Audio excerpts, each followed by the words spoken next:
and run. Sweet. And yes, the noise machine is going. Hello. Ian said he'd be joining us later today. He's got the day off. Ooh. Yeah. I'm surprised you didn't want to switch to Wednesday on a longer term. I know you had been talking about changing the day. Yeah, but we're kind of winding down. So next campaign we may change to a different day. Also, Amara gave us a shout out, which was really nice. Oh, cool. She said we're really great content creators. Aww. I was trying to think of something witty or sarcastic, but it just turned to be hurtful in my own mind, and I started crying a little bit, so I just figured. Decided not to say that? Yeah, pretty much so. Okay, so. We appreciate it, is what you're trying to say. Yes, Yep. very much so. So, to everyone who is watching, thank you for doing it. Question, now that you've said that, does she use her real name on the stream? Yeah, Amara's real name is Amara, so. What I'm saying is, you have been referring to people by their actual names and not their usernames. It's a long, complicated story, and I'm not going to get into it right now because we got a game to run, but I see where you're coming from, and I understand.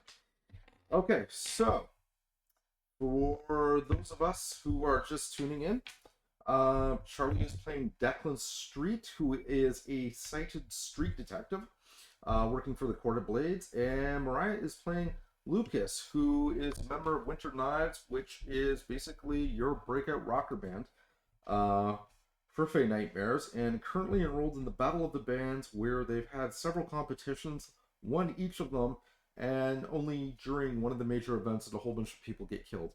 Not their fault. They ended up saving a whole bunch of lives, but... I assume some happened off camera. Yeah, you know how it goes. So, last game, Steven came to call on Declan. I love that we named him Steven in the end when it was supposed to be trolling him. Steven was the hook-handed man who was half Cliff Ogre and half Frost Knight, no, Redcap, and basically struck a deal with Charlie's character that to fight off Megs and Sycorax for this wand, and if Charlie won against them, then he could effectively fight Steven for both the wand and his territory, which he did and won, in a steel cage match main event surrounded by hundreds of goblin fans in the farmers market downtown Arden City, as one would expect a titanic Fey-ridden battle to occur. I mean, like, how else? I know. I mean, when you could make, like, big bucks. Yes. Like, From goblins, I yeah. mean, that venue alone. Yes, That yes. dragged in tens of dollars. Tens. Oh, and assorted knickknacks. Chest loads of knickknacks. And the one surviving goblin was actually your fan. Yeah, So good, bonus. good for you. I'm pretty sure any surviving goblin would have become your fan, seeing as the other one was Well, dead. You know what? You don't gotta piss on it. No, you But really he was the don't. one that did start that way. So you actually have 100% fan approval rating, something unknown in the history of wrestling. So, that said, you did get a huge assist from Lucas, who was able to show up after dealing with the Court of Blades and enlisting their aid. So, yeah, there's a plan. So I don't know the plan. The guy who doesn't know the plan is supposed to be here, but but isn't. yeah, but it was actually your drummer who conveyed everybody's respect and attention and got them to listen to you. So just ponder that in the majesty that is fantasy, when the drummer becomes the spokesperson of the band. Just took me out of the fantasy. Yeah, I know. I mean, like, really? and, Yeah. and into a horrific nightmare world, not unlike the one we live in. But due to your musical escapades and intro music, you were able to give Declan a significant boost. He was able to beat Steven mainly by cheating and skewering him and taking the goods and running away like a muppet, which is perfectly in theme of the game, so no problem there. I mean, is it really cheating I if didn't cheat. I stabbed him. I stabbed him once, and then I made sure that the spear went further into him. Wasn't And talking then about he the spear. exploded. Wasn't talking about the spear. I think he was talking about the audience participation. Mix. I did not ask. Yeah. I in fact told her not to. Yeah, and the keyboardist came in with a folding steel chair to help, which would be great against anybody, but not a half red cap, half I upper thought you person. decided in the end he was actually a bugger posing At this as. point, doesn't matter. He exploded. dead. He went. That's what he is. He went post-nuclear. He is a series of multicolored stains on the inside of the farmer's market, surrounded by 429 charred goblin corpses. That is an oddly specific number. Yeah, but I wrote it down for some reason, so it must be. 430, but that one guy survived. Yeah, he was in the bleachers, like in the nosebleeds.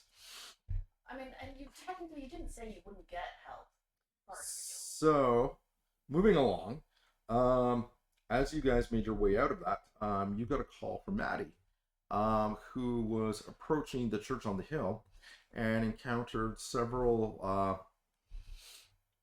Rose patrols who had been effectively calcified intensely. So she was basically walking through a garden of, well, People statues. People statues is actually an excellent way of putting it.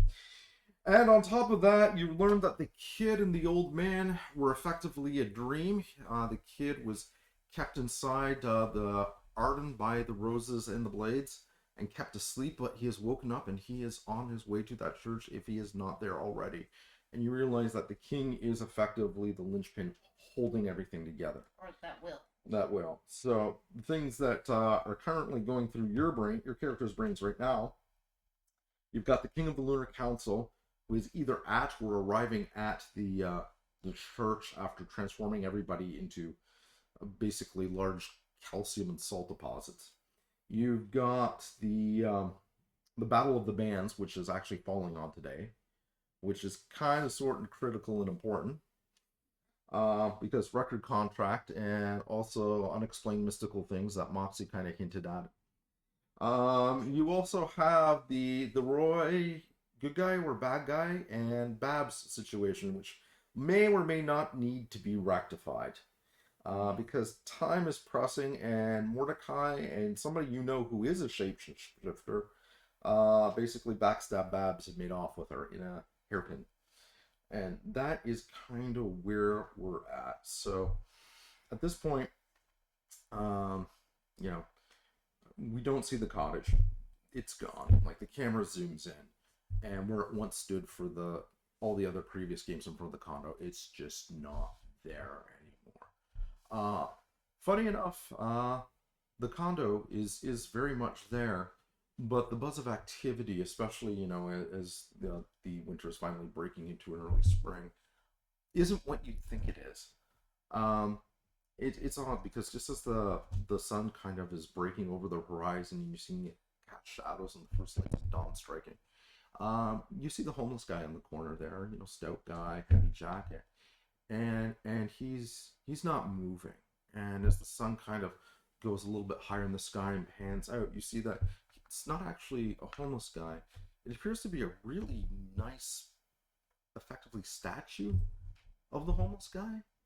You know, white's got kind of almost like a limestone quality to it, but you can see as it's slowly beginning to degrade in the sunlight.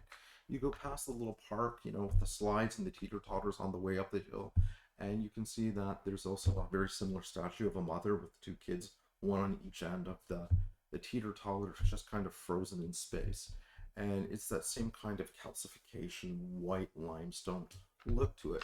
And you can follow the trail. The camera follows the trail from a bird's eye view of these different people, the who's who of art, and just kind of leading the pathway up to this hill. And that's where we see Madeline, and she's got her raven made out of rose petals beside her. And she's very cautiously got her eyes on the small church at the very top of this hill. And as she wanders past statues of nightmares, blades, there aren't lots of them, but, you know, every 15, 20 minutes she circles around, she finds one more.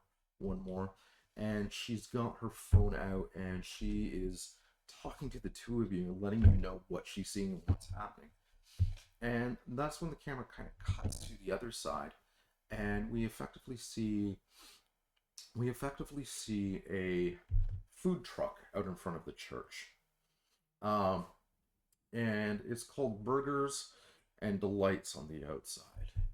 And on the inside, it has got a little sign that says closed, but you can hear a very familiar voice of Babs ringing through this. And she's like, I expected far much more from you. And you hear Mordecai's voice, well, my dear, guilty is as guilty does. She says, I wasn't speaking to you. And another thing, your manners, I didn't want to say anything in front of the boys, are atrocious. And you just hear a little... Well, the camera kind of pans out of that, kind of circles around, and you see a spiral staircase on the outside, kind of leaning up to the parapet, like where the bell would be. And anybody with their sight would see that this isn't just a bell. There's actually a throne sitting underneath the bell. And you see that kid he's just slowly walking up there, but every few feet pauses as if he's trying to figure out something really complicated. Like just kind of stops, and it's like you've got a mathematician who's having that eureka moment, but it's just out of grasp. Almost got it. But then we'll continue a few more steps. And then the camera kind of pans out, and we see the two of you. Where are you guys at this point? I believe I was giving you the armor. Because you tend to be the one who rushes into melee. Whereas I tend to stay the fuck away from melee. Okay, when you say the armor, you mean... The armor we picked up in the maze. Okay. The one that was form-fitting, just contours Magic and that. form, Yeah, yeah. okay. Just want to make sure we're talking about the same armor. So this guy's turning people into statues. We probably want to sneak in. Yo. Hopefully I can disrupt the magic. Maybe we try not to directly engage. Just need... Where are you guys having this conversation? Just so I'm 100%... On the hill, we can see the church. Oh, good. That's exactly where I wanted you to be. I mean, okay, yes, I understand. Right. Yes. No, I hear you, and I'm completely on board, but hear me out. If I see a shot... You're taking it? Yeah, little fucker's going down. Do we really want him? Little fucker? He's a kid. Wait, what? He's just little.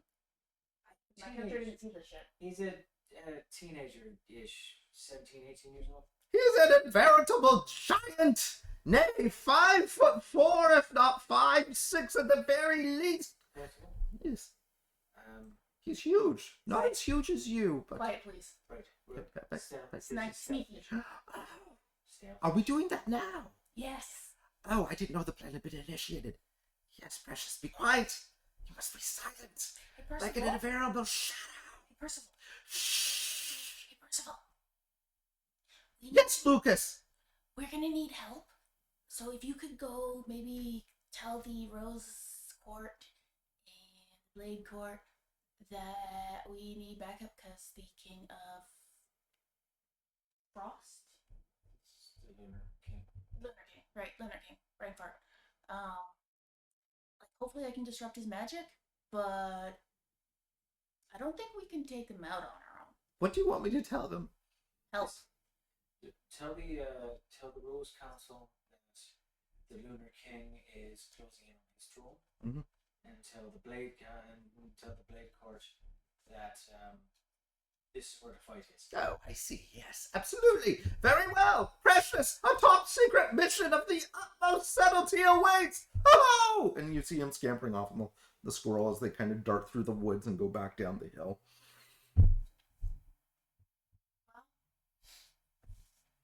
I mean, having a Faye as backup would have been nice, but, Ooh, burgers. loud.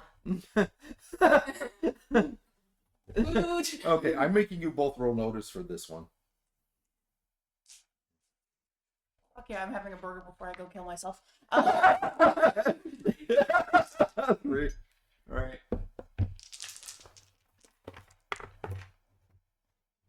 That's 2. And, god damn it, tablet. I know this is, I think it's naturally 2? Yeah, so 4. So 4. Okay, I won't lie. I'm really loving Crucible. So much. She's fun. Yes. Okay, so you guys are looping around, waking your way up the hill, and you get the smell of just like nice, like roast beef, grilled onions and garlic just sizzling, kind of wafting off. And you know that smell that hits you when you put fries in the fryer for the first second, and you swear you can smell the goldenness just leaching into them. That's kind of wafting down there as well. And as you're going up, you're seeing like, kind of the Art Nouveau statues of, postmodern family at a picnic table. You mean the statues we were told about and totally know are not statues? Yeah. So you're kind of up there, and there's about 4 or 5 families. One's like standing having a bite to eat, the others are there. But you see, strangely enough, this burgers and those lights. It's this large neon yellow van with bright green writing and red flowers on the side of it. And the hubcaps have got like marijuana leaves painted onto it, and there's a little smoke chimney coming out of the back. For you, sir, this looks more like a kind of medieval style wagon. Like see through the glamour, it's got the wooden wheels, the big heavy carts. You can see the little stovetop like poking out of the roof, but the angles are all wrong. It's the bottom is convex. The sides are folding in and out at the same time. It just doesn't. It's kind of defying laws of physics right now. But you're getting that your skin's starting to crawl. The food smells amazing, but Yes. It's like, ooh, burgers. Start getting closer. No. You, on the other hand, you can hear voices talking, and they're muffled, but you can definitely make them out. And funny enough, they're not coming from where you would expect to get served. They're coming from the other side of the truck. It would be right where the horses would be hitched up. So my magic is especially good at messing with people's minds and minds. So I'm going to basically hum "You Don't See Me, I'm Invisible. You Okay. Don't Hear Me, I'm Invisible." And I'm gonna go sneak over there. So first I'm doing magic to give myself a boost. Okay. What are you doing, Charlie? Um, Or are you waiting to see if You Lucas's magic notice works? nothing. I'm about to say something. Like, you can see me. Probably she's got her own theme. He's got his own theme song. The amount of humming you do in game, you might as well join Ironic Elk. It was worth the spit take. If you were in game, you would have been smacked so hard. I know. But the GM screen protects me. And this is why I will carry it everywhere I go. You're gonna need to. Yeah, I know. Okay, what do you got? 6. Okay, so you have stealth.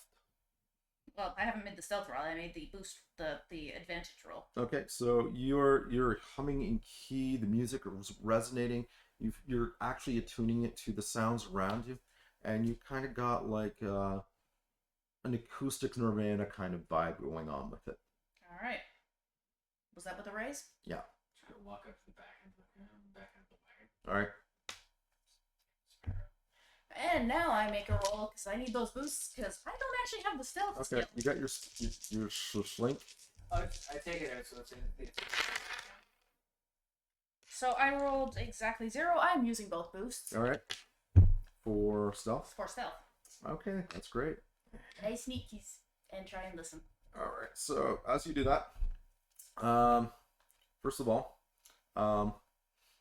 as far as the rest of the world is concerned, you're just not there. You are completely inaudible. Woot. You, on the other hand, got your aim out. Turn around so the button is facing over. Just go over the door. Ow! Ooh! Ooh! Ooh! Right in the nut! And you see a face appear from the wood, and it's just kind of flowing from the other side. And it's kind of looking at you, big chin, big brows, square jaw. Hey! What you doing knocking here? The orders are on the other side! The one with the window! God, you can't just go around knocking on things, buddy. Listen. We got a 2-for-1 special in terms of bacon double cheeseburgers. We got great fish. Nice Asiago goes on it with the sriracha sauce. Gonna love it. Gonna love it. Tried a little new things with the fries. Won't lie. Goblin fries. Brand new. Found a lot of used goblins. Delicious. Little sprinkling with the Parmesan. It's great. What can I say? You look skinny. Oh man, what are you? 210, 215? You're wasting away. Look at you. You're nothing. You need to eat something. No, you're right. I am a little bit curious. Oh, don't tell me you're vegan. Don't tell me you're vegan. No. Oh, okay. No, all these statues. Yeah. Used to be people. Really? Yeah. Ah, really? Including a couple of nightmares out there as well. Which begs the question: Huh. how did you avoid it? You know, funny story. Hang on for a second. I just dropped something. You see the little sign that says open, and it's just closed, and you hear the sounds of as the face kind of. He's trying to run away from you, but the only way to go is the other side of the truck. And he's like, go away. So. No! How'd you do that? There's no need to get personal about it. I'm just saying, you run to the other side of the wagon, I will walk around the wagon. But how did you know I'd be here? Alright, fine, you caught me fair and square. I cut a deal, okay? Who? Little kid, dark hair, Nice. creepy, bloody eyes. Yeah, that'd be him. Listen, What are these burgers rare? Who does that? Rare as an uncooked. Oh, I know. anyway, listen, have you seen, and I described, it's a fancy powder suit, probably doesn't have a head, he might have a head by now. Oh. No. Right, so... No, no one like that. I'll give you a choice. You can make a notice or a report on this one. Wouldn't that actually be empathy? No, not for this. Because empathy is supposed to be your social defense. If I'm to... It's not a defense per se. Go ahead. Just tell me what you're rolling first. Well, either empathy or rapport is 2, so... Okay. 1, 2, I don't know. 3. Okay, so 3. He's like, nah. Absolutely no one here at all. I have no idea. It's sort of like when you open the door. Are you okay, sir? Oh, I'm fine. Are you sure there's no one else here? Absolutely not. There is absolutely no one here. So I just like go calmly walk over the door. And he's like, so as you're calmly walking over the door, you've heard and kind of saw this whole exchange. They're oblivious to you. What are you doing? Well, I'm listening in on the conversation that's happening, and who is it? And Ian, he's like, you don't understand, my dear. There is no aid coming. There is no us. You are.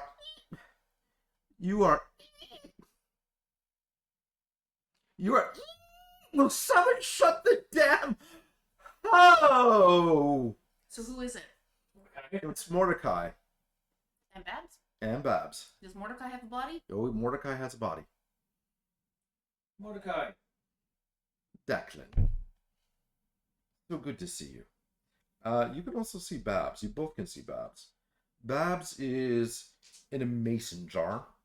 And almost like it's like it's filled up with this blue fluid, but you can see her face in it. And she's kind of trying to look around him, and she's like, Declan, is that you? And Babs. Did you bring Lewis?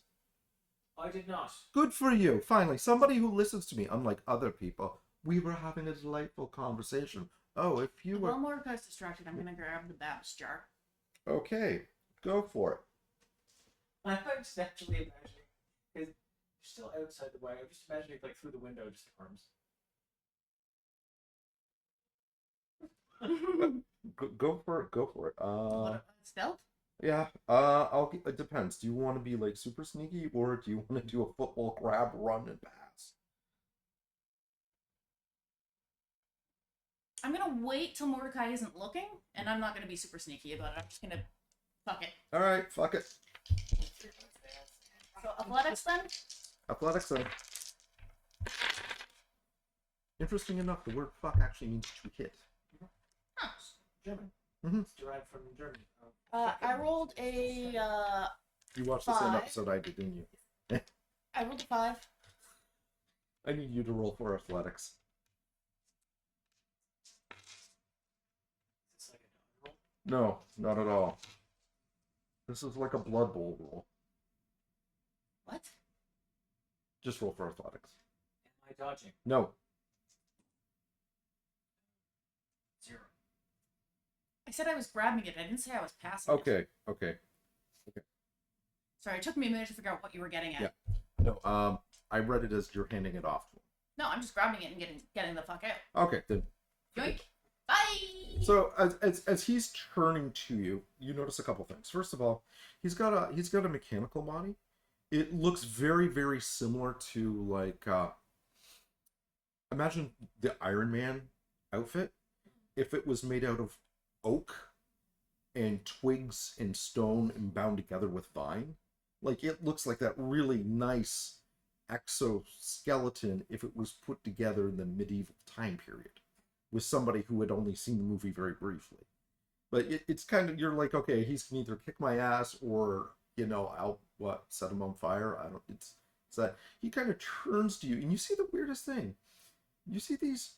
You kind of see the books from the bookcase where Babs is on, kind of melding out, and then you realize those are arms, and you can vaguely see humanoid forms, but the camouflage is so perfect. It's like Predator kind of merging out, and you see them kind of descend on the glass jar and gently kind of lift it up, and then you see like the profile shot of, you're pretty sure it's Lucas doing like the Pink Panther tiptoe onto the other side. Like it's like obviously they've watched a lot of late night movies, in hotel rooms before their gigs, because they're literally doing the tiptoe thing, kind of looking at you and shaking the jar to show that they've got it. And Mordecai is just kind of looking at you. So, what brings you to this fine part of the town? Well, I was thinking about. I watched this documentary on Black Savage, Mhm. and I was thinking of taking the spear Mhm. and testing it out on your little Viking, Mhm. and then afterwards, I was probably going to find where you're keeping your heart set on fire and song on it. And then I think I'm going to go get a pint. Oh, how very civil of you. It's like, yeah, for starters, as you can see here, I have my darling captive. I have this new form, which even you cannot surmise, and you will never find my heart. My heart is hidden in a place of the utmost secrecy, behind security that would make even the most wisdom-wise men. So it's the latter. That's when... Make a notice roll. 3. And that's when you hear Babs's voice. It's in the teapot! And he kind of does a thing where he's like, huh? Wait, what? Kind of looks over and sees like the jar kind of hovering in mid-air. So I will be pulling my spear.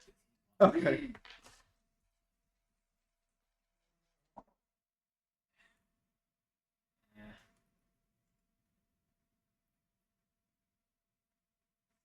I will make a point for that. So that is a 5. Okay, so that's superb. So you throw that spear, and for some reason, 7 it goes into slow-mo. Like the world just kind of, the camera kind of zooms in on the spear, you get the full length of the shaft, the gleaming head, the aim, intricacies, the motif, and you see Babs's head kind of turn up and look at Lucas and just What?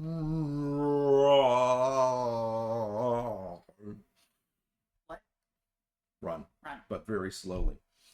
The spear kind of hits the teapot. You see it begin to shatter, and inside is this large human beating heart.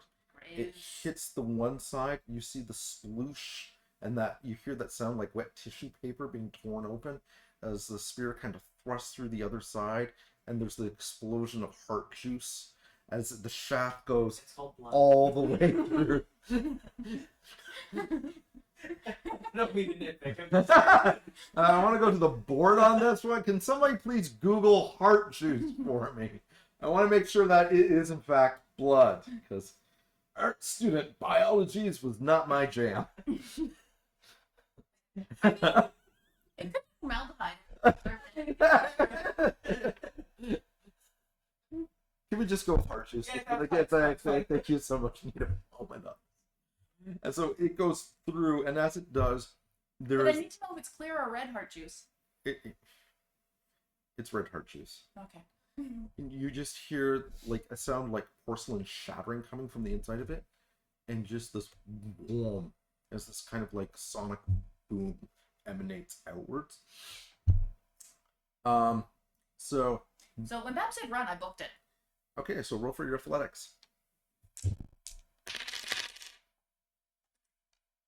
5. Okay, that is absolutely superb, and you need to run for it too.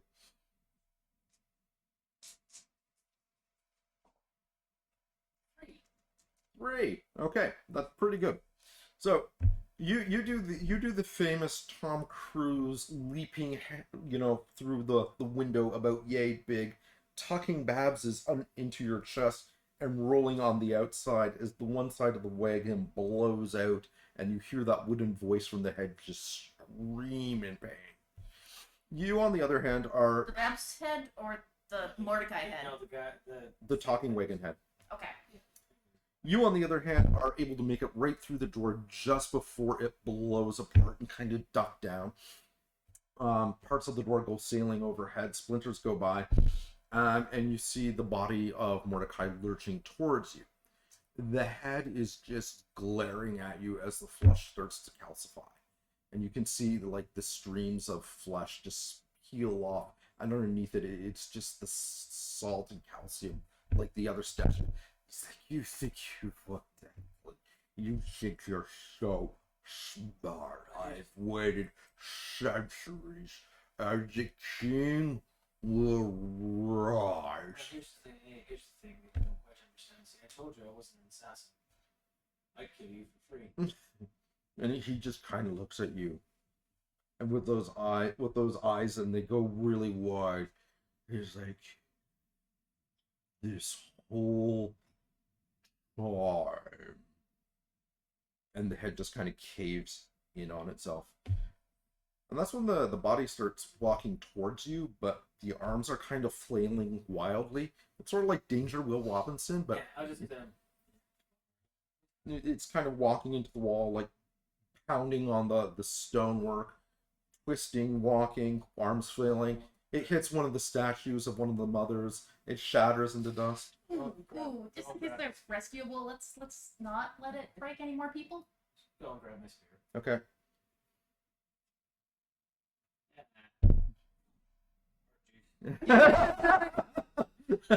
Okay.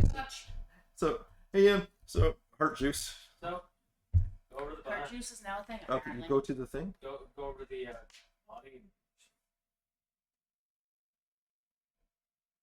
Clang. Kind of glances off. It's wood, right? Yeah. I will wander back there and later.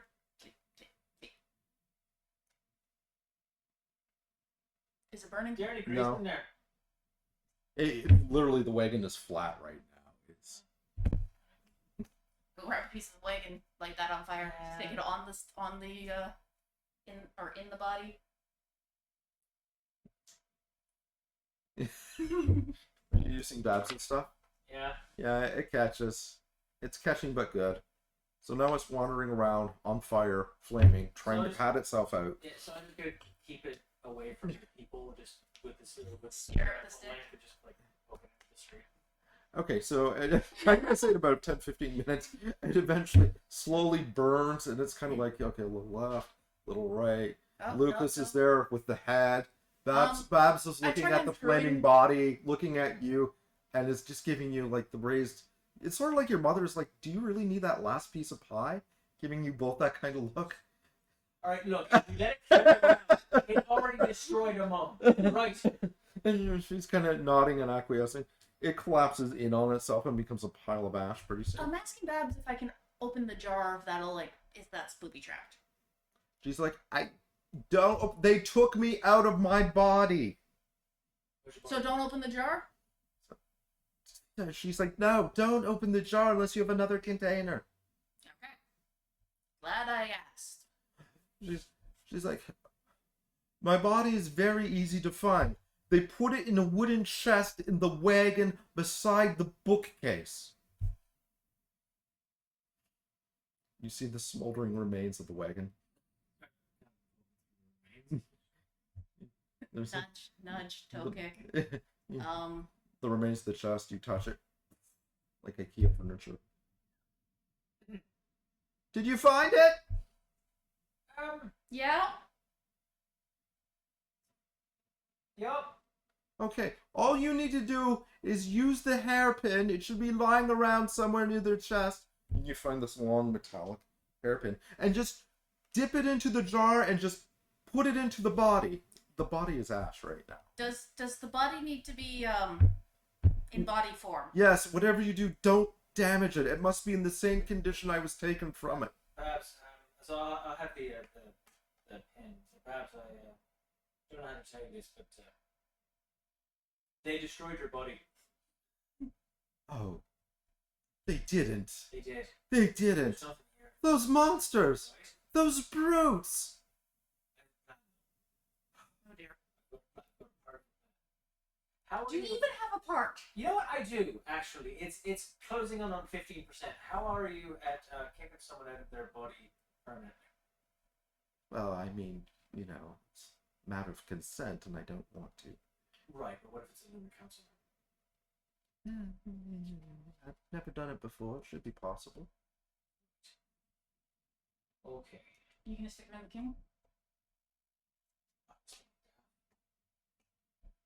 But that might push Daff into you. Got a plan for that as well. Do you have at least 15% of that plan? Actually, I have more than 15% of that plan because the moment I met Daff, I started planning. Oh, that's good. So you went up to 20? 22. Do you want to loosen your skinny jeans for 35? Now the point is, look, we can't have and we Maybe also we should be a little quieter because town carries and right church. Hear the explosion. Right. So, by the way, it wasn't Lewis that did it. It was another changeling, and suspicion is leaning towards Roy. Oh, no, not Roy. Yeah. Not Roy. He was always such a good boy. Apparently not. Oh, I can't believe that. Well, unfortunately, I mean, he was a little tardy with his chores from time to time. But still. But I walked the memory myself. It wasn't. Okay. Oh, well, you're certain it was Roy. But that's as I said, my suspicions are leaning towards Roy. The eyes were the same. I had another change with the memories, and it was a change. But the level of control and power. I wish I could help you. I didn't see who got me from behind. Well, Roy was there. It was Lewis. Roy was there? Right, well, he was upstairs, and Lewis was with me, and... At that particular point, Lewis was. Oh. Oh, I see. That's when your phone goes off.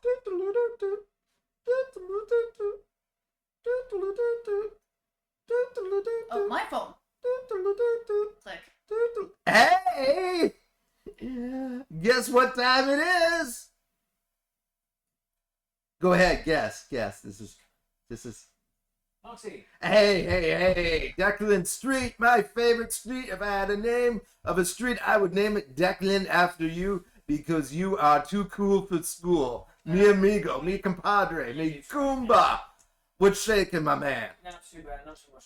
Listen, Lucas and I are going to be taking on the King of the Lunar Council here in a moment, so if you want to be saying When you say a moment, when you mean a moment or a standing memento, We're standing outside. okay, because Battle of the Bands, big thing. I know Lucas has been really excited about. He's been going to be here he's in going to about be 10 to 15 hyped minutes. up. Okay, they're on stage in about 30, 45 minutes. Then I suggest you send back up.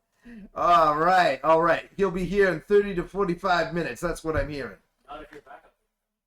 All right, I'll send. I think I got somebody I can spare. I know a guy who knows a guy who owes old Moxie a favor. Just send Scott. It's the King of the fucking Lunar Council.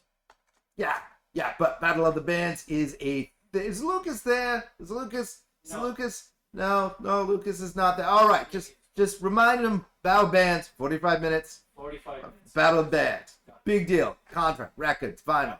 Hey! No, the T-shirts are 15. The hats are 12.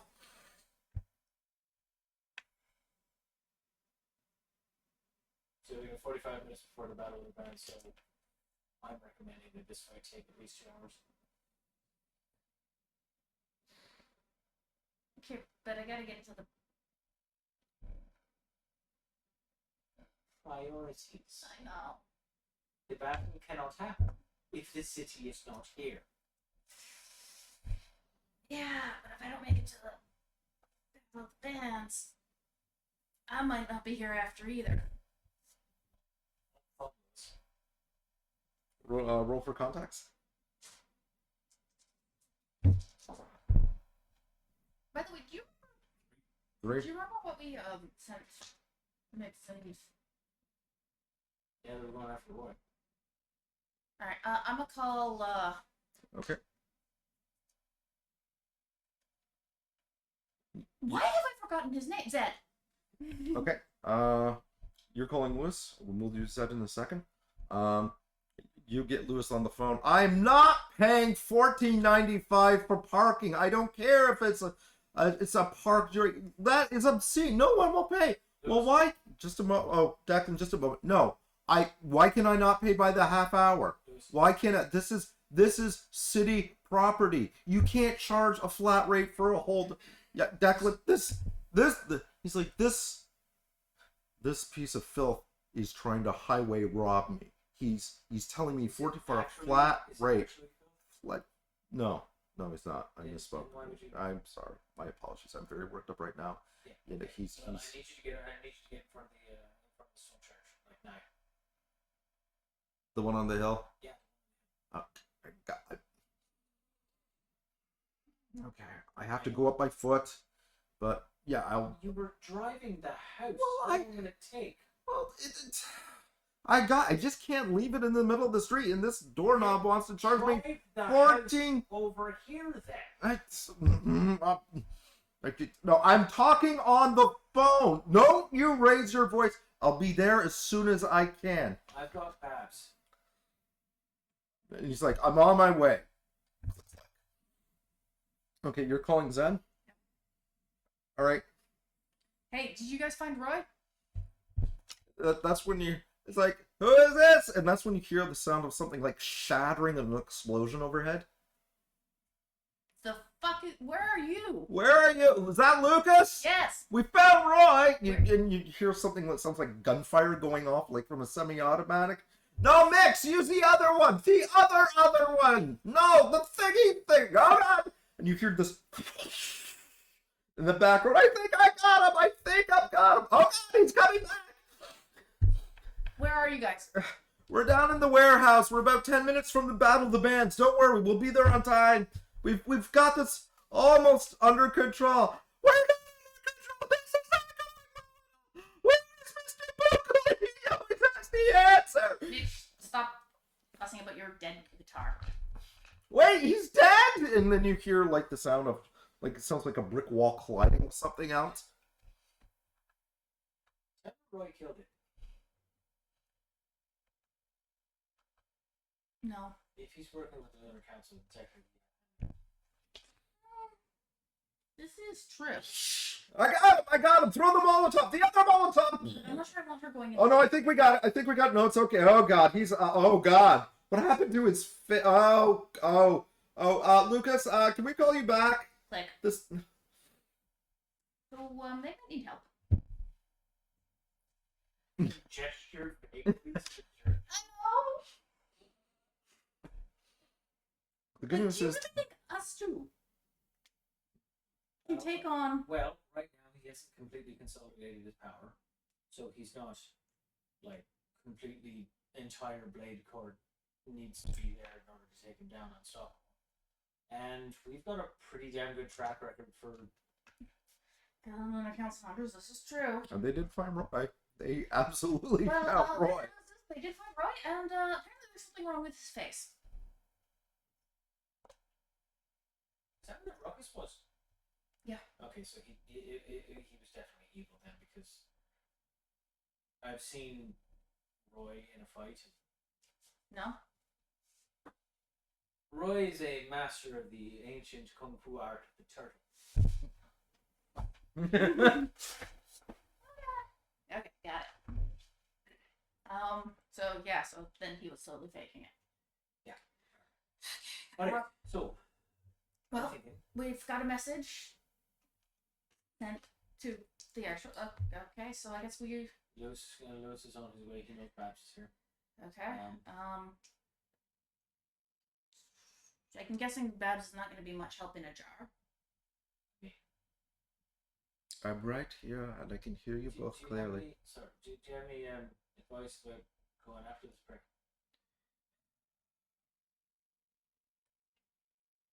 Don't let him get into your head. He has not obtained his full power yet. And you are still dealing with a child.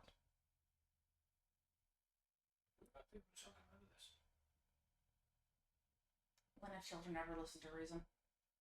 Teenager. Just gotta give him something else.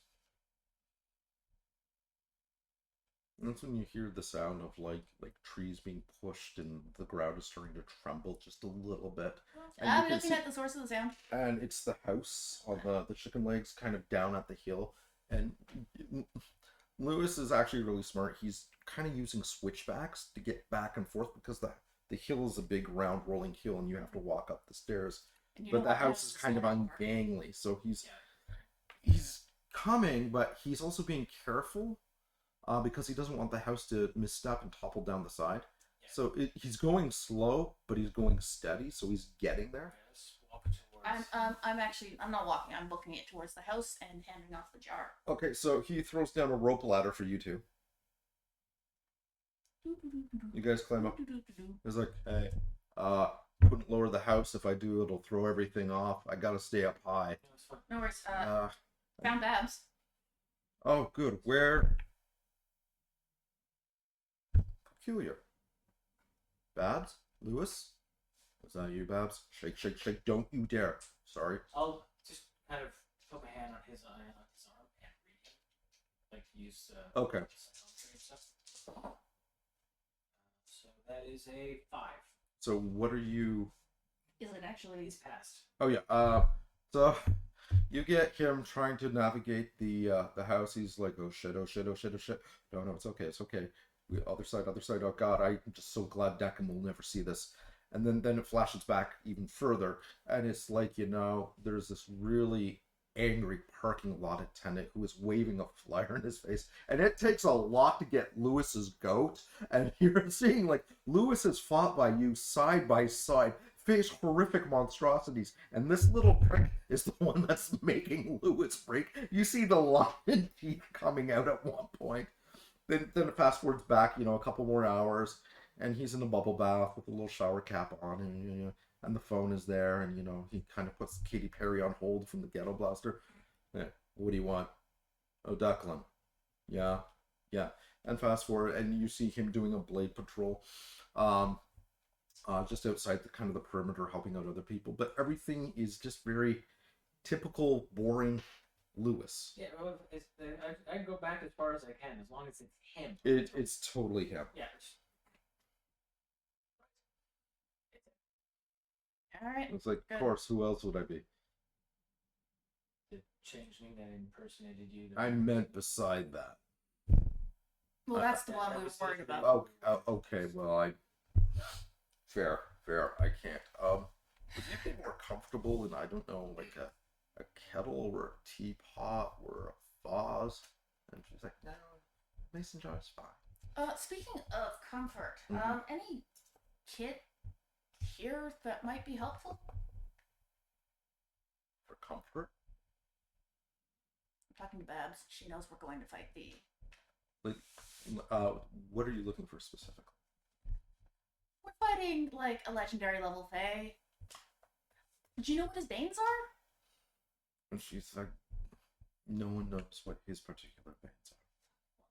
And in terms of comforts, the only thing I have, there might be some shortbread left in one of the cupboards. I mean, I didn't literally mean comfort, but shortbread is good. You find there's like I didn't eat my Fae food. There's 3 pieces wrapped in that really nice white linen cloth that she keeps it in, bound with a gold thread. Yeah?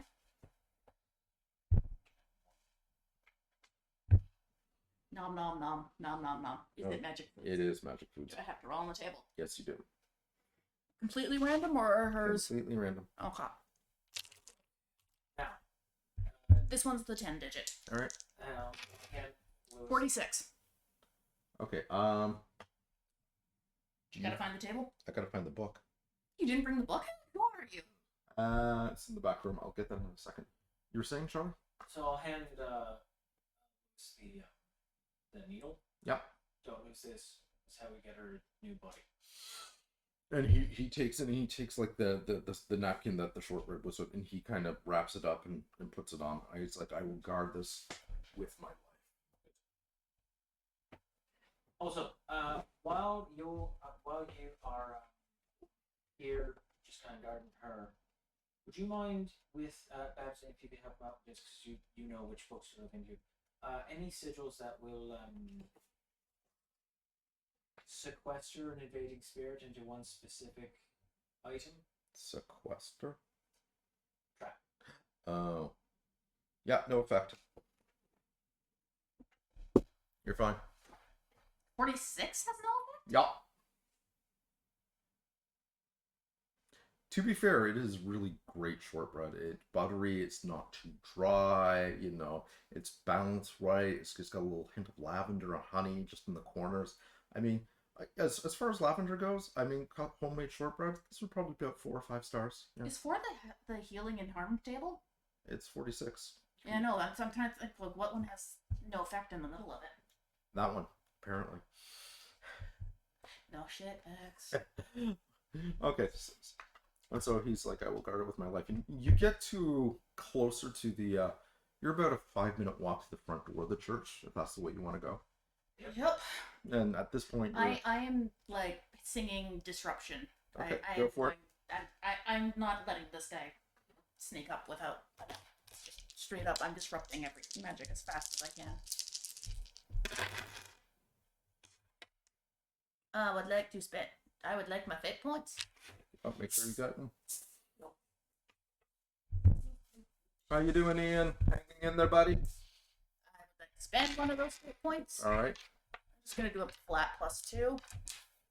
So make that a 6 on my disrupting magic roll. All right. Okay, so that is fantastic. So, as you guys are descending from the house and you're kicking into your music, you can feel like wave after power just kind of pulsing out from you. First thing you notice is that a couple of the statues. There's one of a cat that's been calcified, and there's a couple birds. When the wave pulses out, and it's not pulsing out like to the ends of the earth. It's just like maybe 20 feet. The calcification disintegrates, and you see the fur poking out underneath, and the cat is kind of back to normal. The same thing with the birds, the doves that were kind of there, or pigeons. The Wait, same where thing. were the other nightmares? They're like way down there. So you're way out of range of them. we want to go get backup I'm right not now? finished right now. Hang on. So you decalcify them, but you notice that with your sight especially, you see that a couple of the words that had been carved into this particular church just came apart as well. It was just like somebody, these right cross lines with like horns on the top of them just were just shattered, and you can see their power just like disperse into the air. But after Lucas has done this, there's this really weird feeling of calm and quiet surrounding the place. And that's when I'm gonna make you both roll for notice on this one. I am distracted by my singing. 6. 0. Okay, that's fantastic. You hear humming. And it's not Lucas. It sounds a lot like Lucas, but you hear that humming coming from the top of the church. There's a spiral staircase leading up from the outside, and it's definitely this kind of this kid's voice who's going, and your skin is kind of tingling as you the closer you get to it. So just up the stairs. Do we want to get the other nightmares as backup? Touching them and bring them into the shop. Shockwave. We would have to pick them up and move them in here. The cat came to life, so I was gonna go down there and sing. If you want, he's humming a tune right now. Oh shit. Okay, no time. Let's go. If he's doing something, then If you destroy the board, that might have been me, or it might have been him. I don't know. Let's go. Okay, so you're If you know where he is, let's go. Like beeline. you're climb up the stairs. as you climb up the stairs and you get to the top, and what you see is effectively the platform you're standing on is probably 40 feet by 40 feet, so it's small. He is there sitting on what effectively is like a one of those soccer chairs that you see parents wearing. Wearing. That, the fabric ones you pull out. Yeah. He's there, and he's got ice cream cone. It's got sprinkles on the top of it, and he's wearing kind of like a black school uniform kind of thing. Yeah. Not like in Japan, but just like regular academy kind of thing. Blue turtleneck going with it, bowl cut hair, very very dark. The skin is very pale, like translucent pale. You can see the blood veins twisting underneath this as well, and he's wearing a pair of like aviator sunglasses. And as you kind of look around, you also see that the bell up there has just. I'm gonna make you. Do you have lore? I'm gonna make you guys. I do. Okay, you can roll for lore, and if you want to get a read on this place, you can try.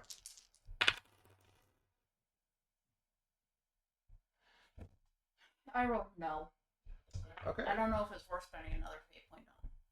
So you see that there's something odd with the bell. There's different inscriptions and things on this. You both get this. But what's really bizarre is down on the as you kind of step there, there's step onto the platform. You see about 30, 40 different mason jars with different people's heads kind of floating in, just the way Babs was. And they're on these very ornate mahogany stands, kind of with like the molding and the fleur de lis kind of coming up, and like it's a nice job. But it's like he's sitting here and he's got an audience of the head museum over here. Make notice rolls on these ones. 3. Nope. -1. And like, You. You recognize at least 2 of the people. One was your friend from the crowbar, the one who would always sit alone, and the last time you saw him was escaping from you see that head, and it recognizes you right away, and it's trying to tell you something, but you can't quite make it out. And the other one you saw was is one of Philip's friends. He was the big guy who came to help you with the construction to make sure. He was basically the apprentice. Yeah. He doesn't see you, but you definitely recognize him. But you're picking up blades, roses, filth, and some other ones you're not sure about. One's a frost, but there's a woman at the end, and you swear it is Sarah's mom, but you're not sure. So it looks very, very similar, but it's kind of hard to tell. So just because we came up, so there's no like door, so we're just coming up from the floor. Yeah.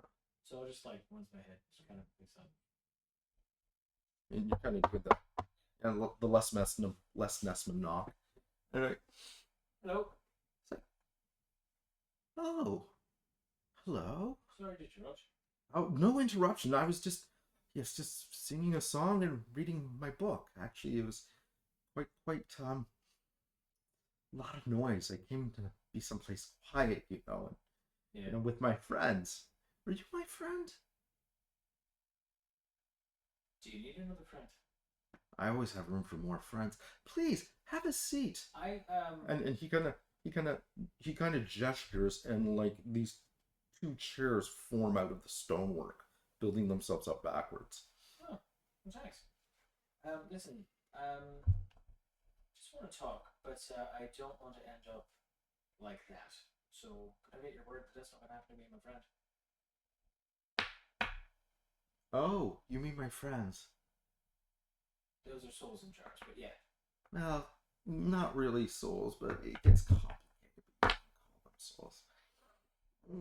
I make no promises, but I'll tell you no lies. Ice cream? It's got sprinkles. Some people call them jiffies. I don't like it when they call them jiffies. They make me really angry.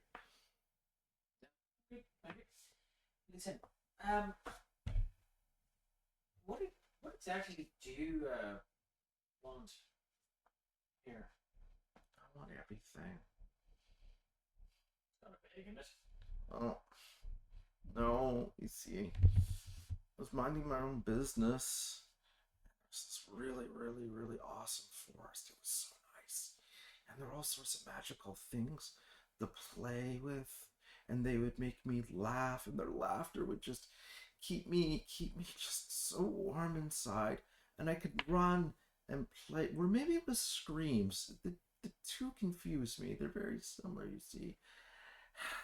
And apparently, then the people came and they built their cities and their towns, and the other Fae decided to play with them instead, and I was alone, and they just ignored me, and that went on for a long time, and I was like, fine, I won't play with you either. I got really hungry, and apparently they don't like it when you eat like regular meals. They're all about eat several times a day, which I was doing because I have to look after myself. Because if you don't look after yourself, who can you really help? I like helping people.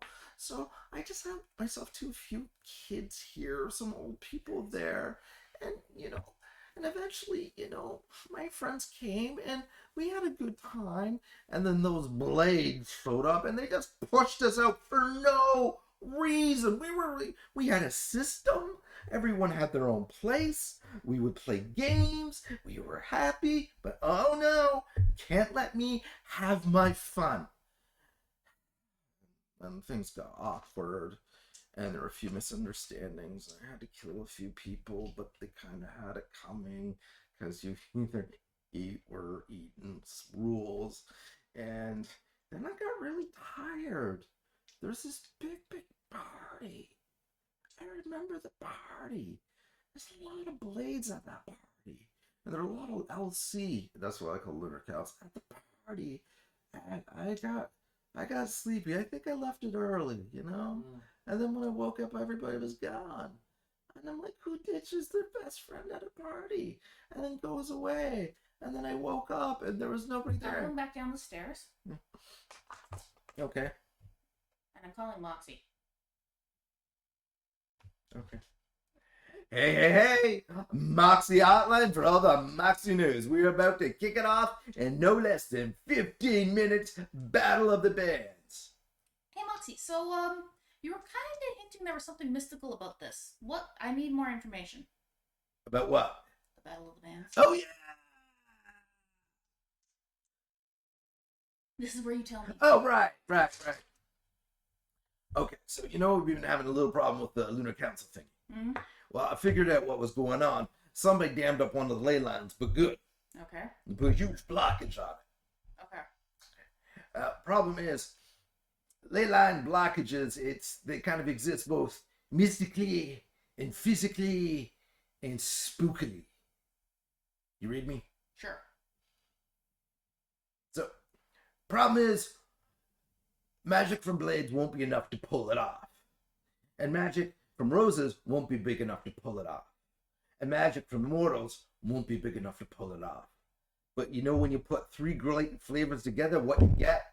Peanut butter, chocolate, and lobster? Not your best metaphor. So, we're putting magic together to unblock a ley line. You gotcha. So what happens when the ley line's unblocked? The wards go back up. And it significantly dampens the Lunar Council. And what if their king is already in the church?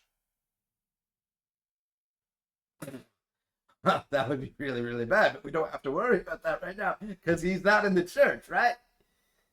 He's not in the church, right? So we just don't need to worry about it. We'll just run this with a little Moxie magic and boom, boom. No, The walls go back up. No, he's in the church.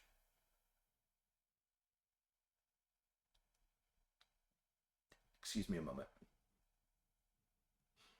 Okay, I just need to scream a little more. When you say he's in the church, you mean he's around the church, he's near the church? He's sitting in the church with an audience of jar people that he's created out of blades, roses, and others. Well, that's creepy as hell. Look, who does that? Why would you put a person in a jar? Lunar Council.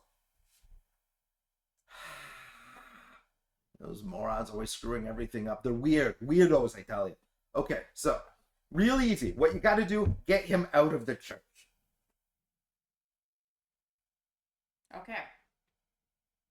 Because the ley line goes through the church to where the Battle of the Bands are, and if he's sitting on the other end, when it goes up, he gets it. He gets it. He gets the t-shirt, the commemorative photos, the limited edition CDs, the whole bundle. That's what I call it. Bundle, I put it together. Catchy. Kids love it. Have Zed and Mix arrived yet? Yes, they have. Are they each in one piece? Yes, they are. You sound hesitant. Let's just say it's awkward and it involves a lot of hosing down right now. Do you know what happens to a changeling when you set it on fire, freeze it, and sonic blast it at the same time while throwing rabid scorpion clockwork beetles at it? I imagine it's messy. Well, the answer to that is I really did not know either until about 20 minutes ago. They're here, and they also brought Roy's with them. And does Roy still talk? No, you misheard. I didn't say Roy. I said Roy's. Plural. As in more than one. Do they talk?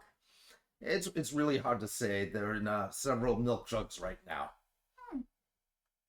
Yum. I was going to ask Mix, but Zed gave me that look. You know that look. So I did not give that look to Mix or ask because Zed gave me the look. And all I know is that one person is now 16 people and they are crammed in milk jugs. And let me tell you, they are not happy. And I do not know what they came coated back in. But if my best guess would say, it would be heart juice.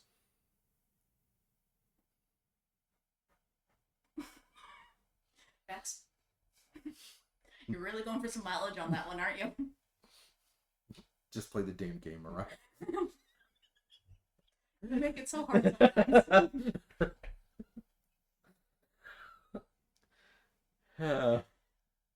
Gross. Glad they're there. Brought to you by Heart Juice. Everyone's got it. Nobody wants it. So we need to get the King of Frost out of here. Keep him out of here. And oh, by the way, what happened if some of the wards are broken on the church? That's not possible. Those words were put up by the gods of unmaking, the noble mortals themselves. Well, I don't know if they're all broken, but some of them definitely are. That's not possible. You can't just break a word like that. That's ancient magic. That's holy magic. It's pure magic. Like I thought we were pure magic. Well, we are. It's metaphorical. You can't break those words. I watched some of them break. Oh dear. So do we really want the ley line to go up? Well, not if he's sitting in the church. We don't. If he's outside of the church, Then we want it to go up. and some of those wards are broken, Yes. can he get back in? No. Are you sure? Yes. Mostly. Okay, can you make sure that I've got 76% of a plan.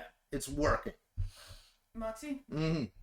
make sure you get someone, just multiple someones here to guard it. Like milk jug, someone's.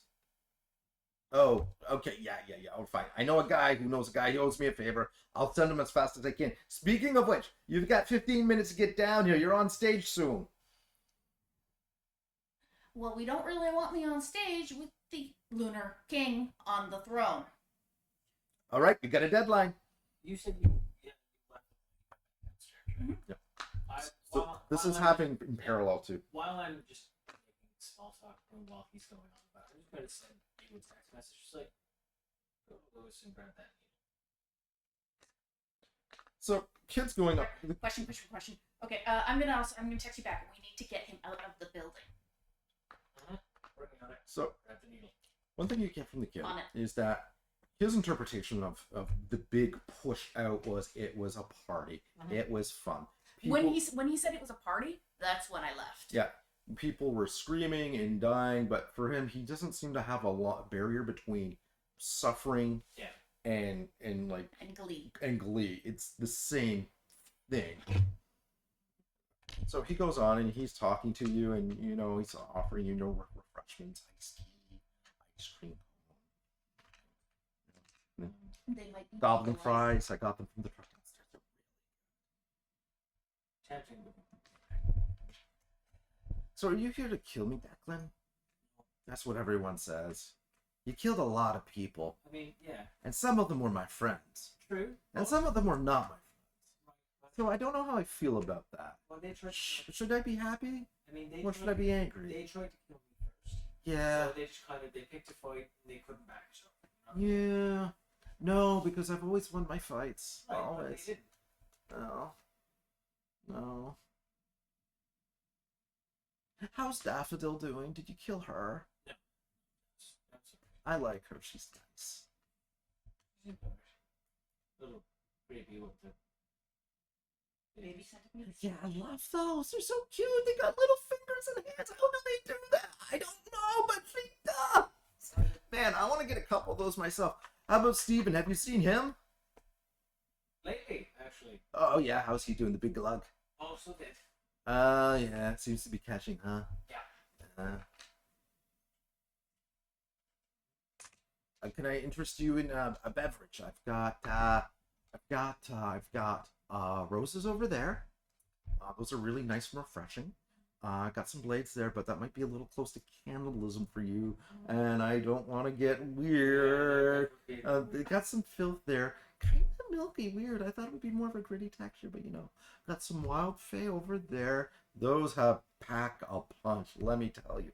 But yeah, and got a couple members of the Ivory Council over there and the Jade Tribunal. They were sending an envoy, and he cut through my territory. That was unfortunate. I would like to think to say, don't you? And you see the face kind of just looking at you in terror. No. I'll reach in. I'll take a piece of shrimp, right? Okay. Yeah. What's up? So, what is it? Sharpen. Is it made out of babies? No. Is it made out of people? But you're saying it's good. How can that be? Roll for rapport. So when you think of the needle, after I was done with Mossy, I booked it. All right. And while I was talking with Where Mossy, are I you wanted booking it? to get the needle. Okay. Two. So we do that slow mo of him taking the shortbread, kind of unwrapping it, sniffing it, like really. It's like you're offering a kid sushi for the first time. You know, he's going through that. We see while that's going on, slowly savoring it. You looking down the stairs. He's kind of undoing the thing, looking at you climbing up the rope ladder feverishly. You know, him taking a bite, knocking on the door. Lewis opens. You frantically explaining shit to him. He's like nodding. What are you getting from Lewis again? The needle. He kind of hands it over to you. You got it. Kid takes a bite of it. Back down the ladder.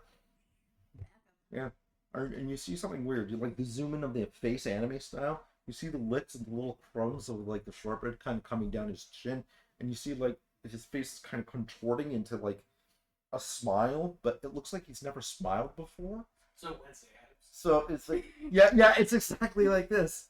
So it's like, it's so good. I really like it. This is so delicious and not made out of people. Mm-hmm.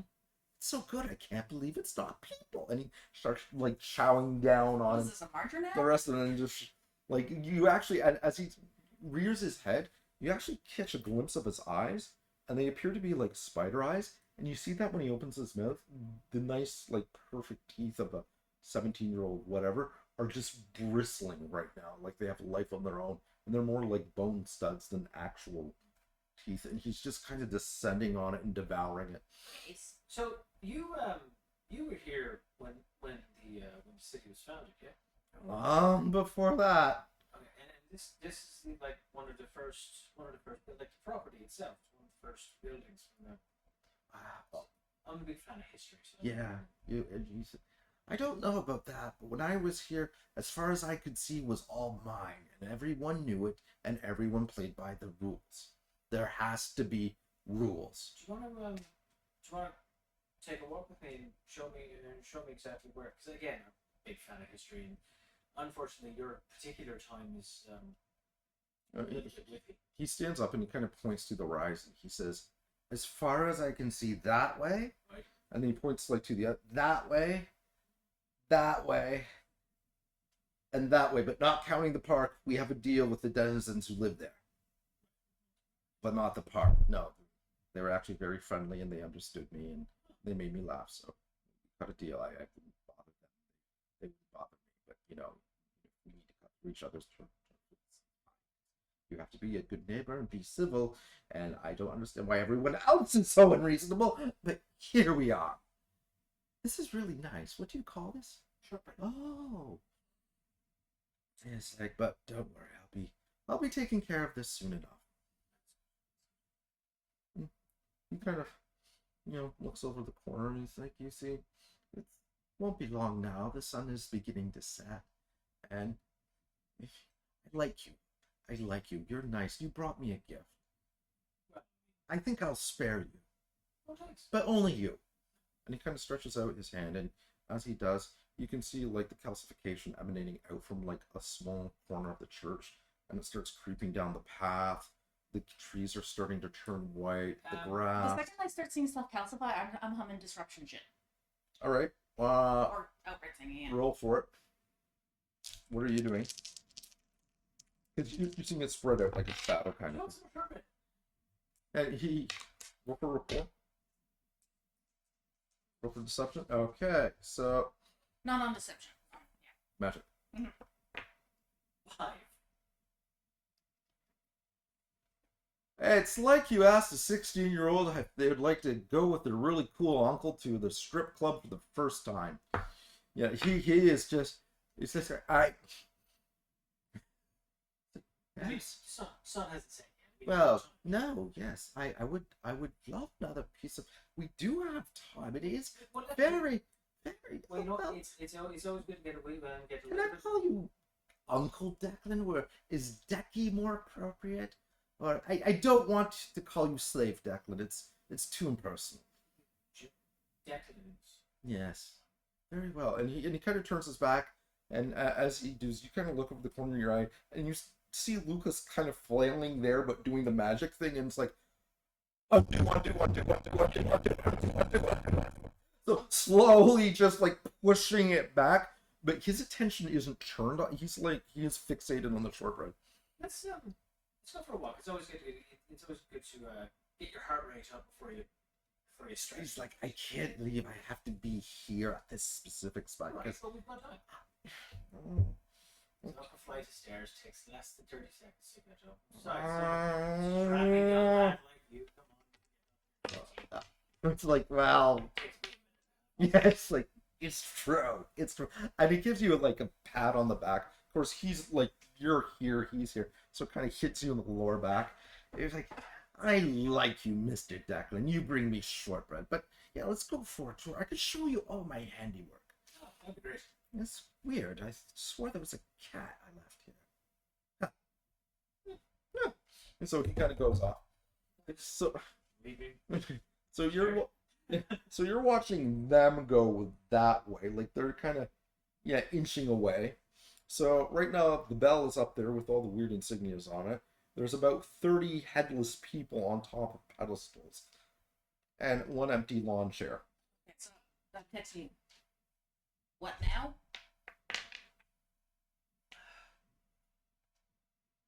What was the needle for? Just send a very quick, like one-handed text message, like plan B. Okay, I'm gonna leave the needle here. I will hide. Is there somewhere I can hide it? Yeah. You can hide it behind a stone. You can hide it by one of the vases behind the heads. I'm gonna put it in the vase beside the head that looks like Elvis.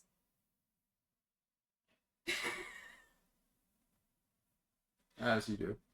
And then you need to keep him outside until we get the ley line unblocked.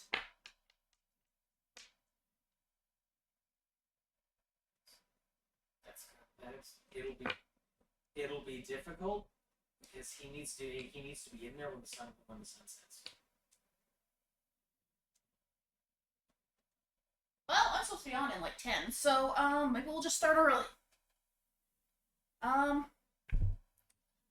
Okay, so I hide the needle in the vase by the head that I described. Perfect. And then I book it over to Lewis and the housemobile. Okay. Please tell me you have a teleportation device. Ish. Ish. Ish. It's experimental. I need to get... And Roy was the only one who ever used it successfully. Okay, a changeling teleportation. More like, you know, you'll understand when you see it. Follow me. Go up the stairs. I don't have to, like, move. Yeah, I'm moving. I'm a 6-foot cat. What do you want? That's supposed to be fast. Listen, Rocker Boy. You might be Declan's friend, but in this house, under this roof, we behave ourselves. A little more decorum, please. No time for decorum. Oh my We god. have to unlock the ley line now. Talk to Lewis and opens a trapdoor, steps onto the roof. It's like, hang on, pulls a lever, part of the roof spreads, a little platform raises. All right, get in. It's a catapult. No, it's a magical catapult. No, we've been working on, well, Roy and I were working on this for months, and it's mostly almost ready. Oh, great. This is gonna hurt so bad. Okay. Well, yeah, unless you're a changeling, and then you just kind of smush against things and reconstitute later. It's like Jello or taxes. Gross. I get into the stupid thing. And Declan might need help later. You need... Declan always needs help later. Okay, but you absolutely cannot let the kid that's with him back into the church. All right, kid. Because if he gets back in the church, we are all fucked. That's one of those fundamentalist types, huh? Most kids won't even go near church. More like that's where the ley line center of power is. All right, 3, 2, 1, go. Okay. Chink. You see, it raises up, arcs on a 45-degree angle, and you're like, okay, this is it. And you're just like a speck going on the horizon. I need to pee. All right. Let's take a quick break then, as I have literally catapulted myself off to another section of the map. God help me. You'll be fine.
And we're back. Okay, so basically we get the woohoo! You know, as you've been like, this is not a little catapult. This is a full-flung siege-style dwarven rune, articulated, gyroscopic. Like they put serious hours into this thing. Why are they taking their inspiration from the fucking goblins? It's Roy and Lewis. Have you never met them? You have such a great chance to pull a Batman. And, like just slowly descending. This is Batman to all leaguers. I could use a pickup. Still can't fly. Anyway. So you're kind of out in the park and you're kind of walking, but he's keeping an eye on the thing. So what are you guys talking about? How are you keeping him occupied and distracted? I'm keeping him talking about him. Okay. Is there specifically something you're looking for, or just listening to him kind of meander on?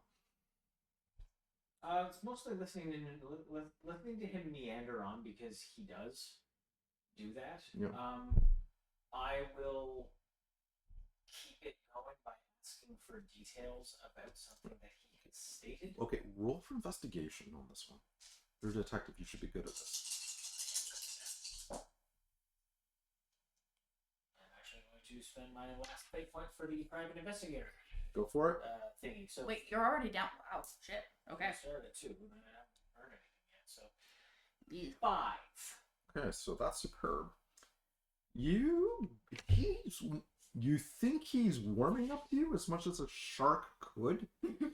And one of the things he starts getting into his own background a little bit. And at first he's kind of guarded against you because he doesn't know if you're a friend or an enemy, but the more you listen, the more he's kind of letting himself go. And you get the impression he hasn't had a friend in like for fucking ever. If ever. And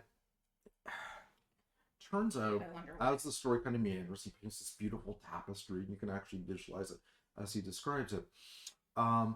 That he actually started off as a very lonely, very small true fae. He doesn't even know how to describe himself. But when basically at nighttime, when animals would have nightmares or night terrors and this kind of thing, it would feed him and give him strength and sustenance. And over time, his power grew, and as people came and started to settle in the area, their fears would power him as well. And eventually he became incredibly powerful, to the point where he literally ruled this gigantic, his power actually extended far outside of Arden. And what happened was, one day, he was incredibly lonely. Like, it was just eating him alive. So he had a brilliant idea, and one night he decided to fix his loneliness problem, and he found this wand that he bartered with this strange witch from. And he used the wand, and he split himself into 12 different pieces and scattered himself through his territory. So that way, when the pieces encountered himself, he wouldn't be lonely. And that was the first Lunar Council. So he actually was a fae who shattered himself in order so that he might know himself and no longer feel lonely. But the different parts of himself started to change and grow in different ways, and eventually some of them died and were replaced by other people who assumed the mantle and the icon and being that. So what you learn is that those who actually have those badges, it's not just territory. The territory and those badges are very much connected to him. So while everybody fights for territory, it still all feeds into him. And the problem came when he lost the territory. When all these different pieces, there had been so much infighting, and the Blades came and just pushed everybody out of it, his power base waned dramatically. It went from 100 to 0 overnight. Right. Don't you just hate it when the fragmented pieces of your identity start arguing with each other? Right? Yeah! Ugh, Yeah. so annoying. But this is like a winding tale, and you can see the tapestry being painted. He's like, this is what it was like before the nightmares come in, and I became this powerful. But goddamn, I was lonely all the time. It really hurts. So I just made more of me, but we weren't as strong. And then it got weird, and he's kind of explaining. It gets to the end of that. I was like, I'm so glad to finally have a friend. And that's when you hear a familiar voice. Ahoy there! Valiant trooper of the Blade Court, I have arrived as per your request with an army at my heels to dispose of this evil doer. And you see like there's about 20 or 30 roses on one side and about 20 or 30 blades on the other side, and they're fucking pumped for war. And he just kind of points and stuff, and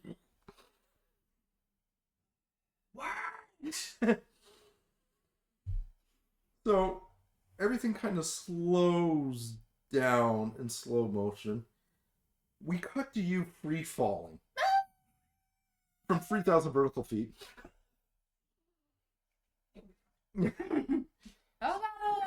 So where did you tell Lewis to aim you again? Where I need to go. There's only one song that's on me right now. But I'm free. So you are. I believe I can fly. But this... I kind of like I believe I can. So you are literally approaching Moxie and a crowd of no less than about 6,000 to 7,000 people in front of an open air stage at a breakneck velocity that could be roughly compared to an Amex missile. Well, it's a catapult, so terminal velocity. Yeah, terminal velocity. So, like...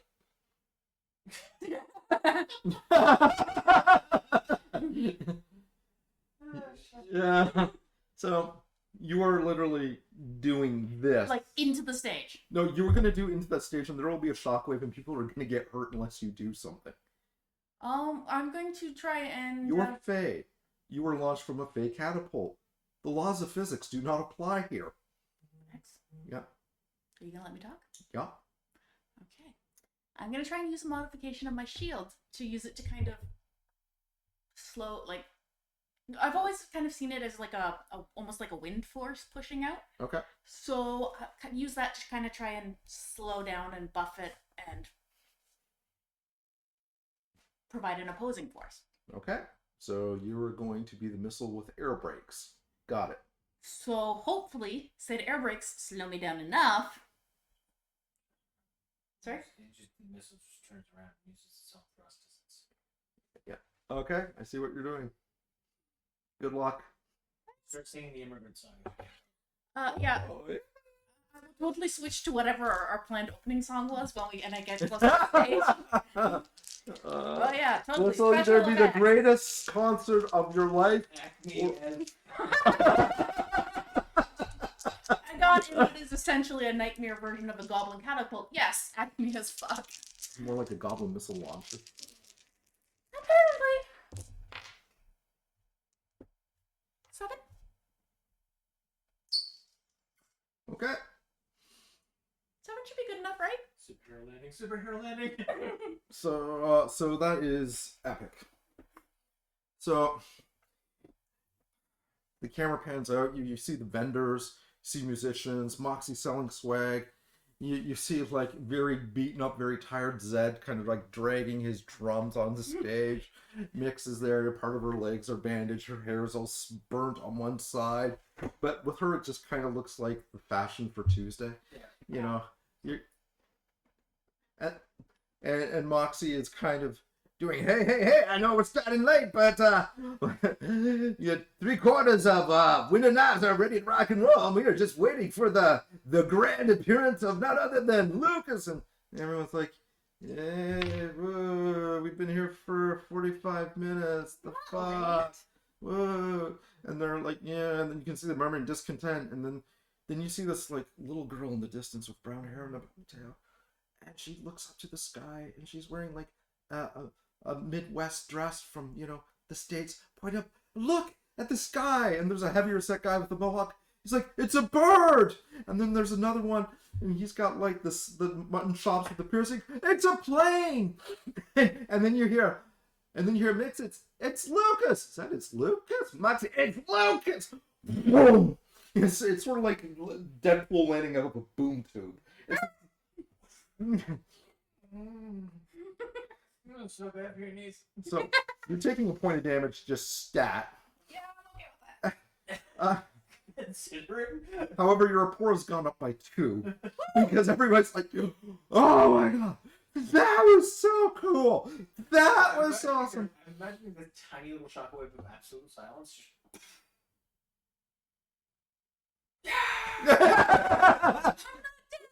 Yeah, you see the cheer go up, and meanwhile you see the roses on like just stage left there, being like, "I could have done it better without the less hoopla, more of the style, but what you did was adequate. I approve."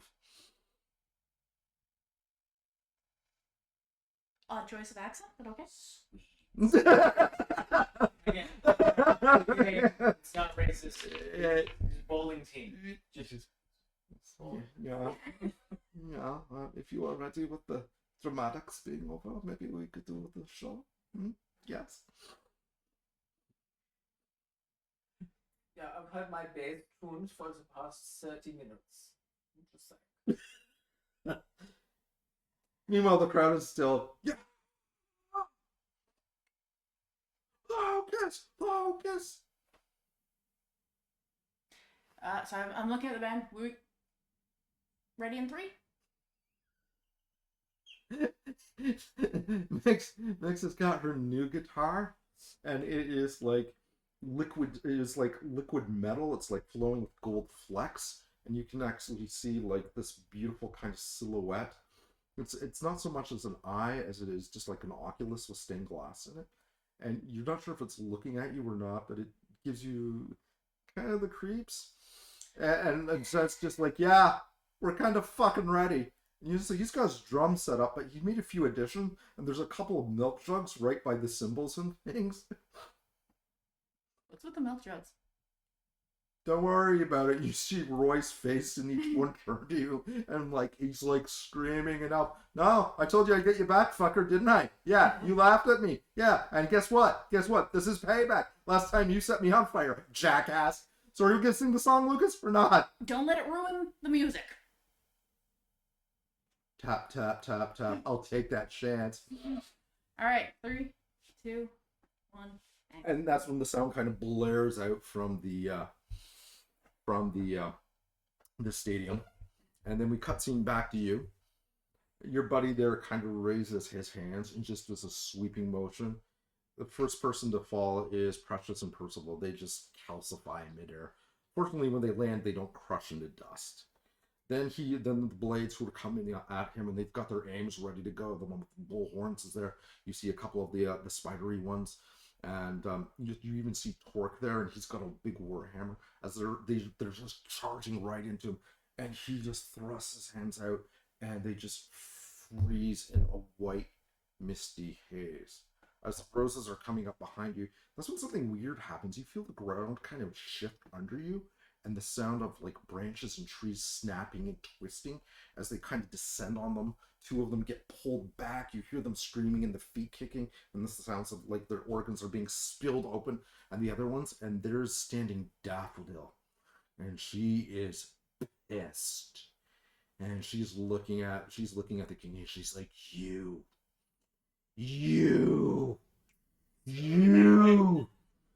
friend stealer. He was my friend first. You can't have 2 best friends. That's in the rules. Have me hit the old dusty trail. And he's like, listen, little girl. He is my friend. I found him, and he's with me. Grabs you, pulls you back. Listen, this seems It's like, oh, no. He was with me with the roses and the baby centipede. Oh, no. He was upstairs, and he's heard my whole life story. He's my friend. Declan is my friend. I get to call him Decky. You don't. Yes, you do. No, you don't. I do. You don't. This seems to be something you two should need to work out, so I'm just gonna go.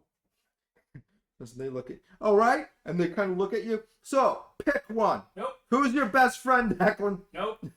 Not doing it. They're both looking at you. Look at the roses. Look at the blades. Seriously. Right now. It's me, isn't it, Declan? It's always been me. I can tell we have such chemistry, and you know we're really good friends. And the time we sat on the park bench, I know you're my favorite. Come to me, Declan. Come to me, Declan. And the king is like, he's like, you gave me shortbread. You only give shortbread to people you really like, don't you, Declan? Yes, you do. Yes, you do. They both do that. We're not being talked down to by a couple of 1,000-year-old plants who genuinely think so fucking far of themselves that they absolutely 100% have to imprison, kill, calcify, or or otherwise petrify people to sit around and listen to them drone on. Do you have any idea this world just keeps turning without you? You understand that? You want friends? Fucking make them. What you and I were doing. We're just talking. Great start. Do you need to murder people? No, you don't. You stop with the baby thing. What is wrong with you? It's nothing.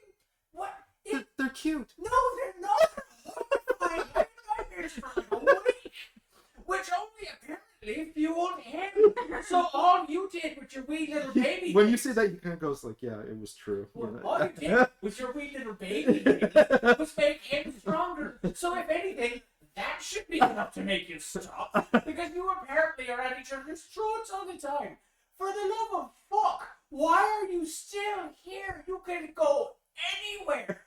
It has been made abundantly clear by everyone in our city. We don't want you here. It has never been like that. You came in and you watched this group of people just show up and start doing things, like humans do. The same humans that gave you your power. You have the fucking audacity to actually look down on them. They're the ones that made you powerful. You should be grateful to them, not the other way of fucking around.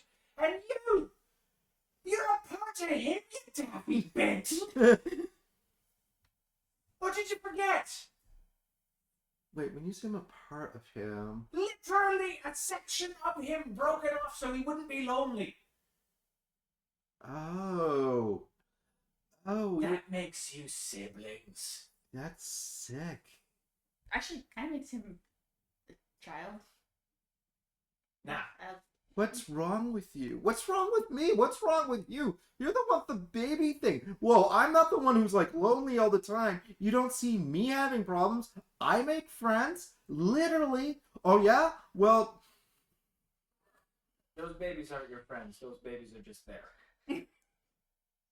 Same thing. No, it isn't actually. It's just the babies don't like you because you don't give them autonomy.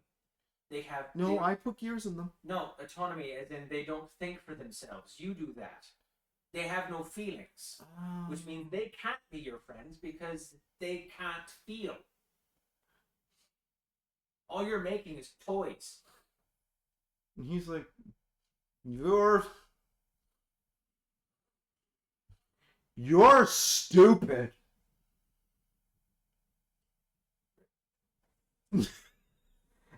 And she's like, she's looking at you and like, who's stupid now?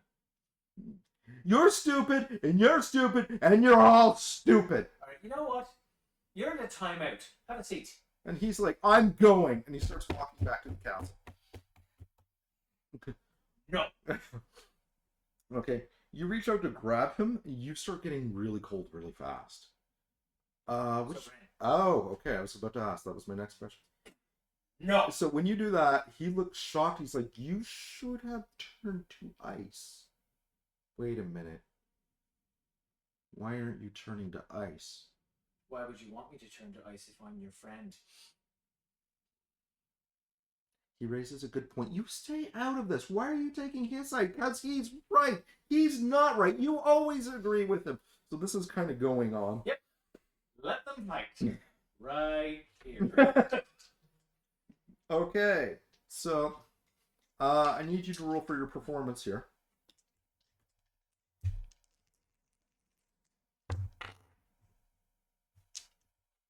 Five. R +2, no, 7.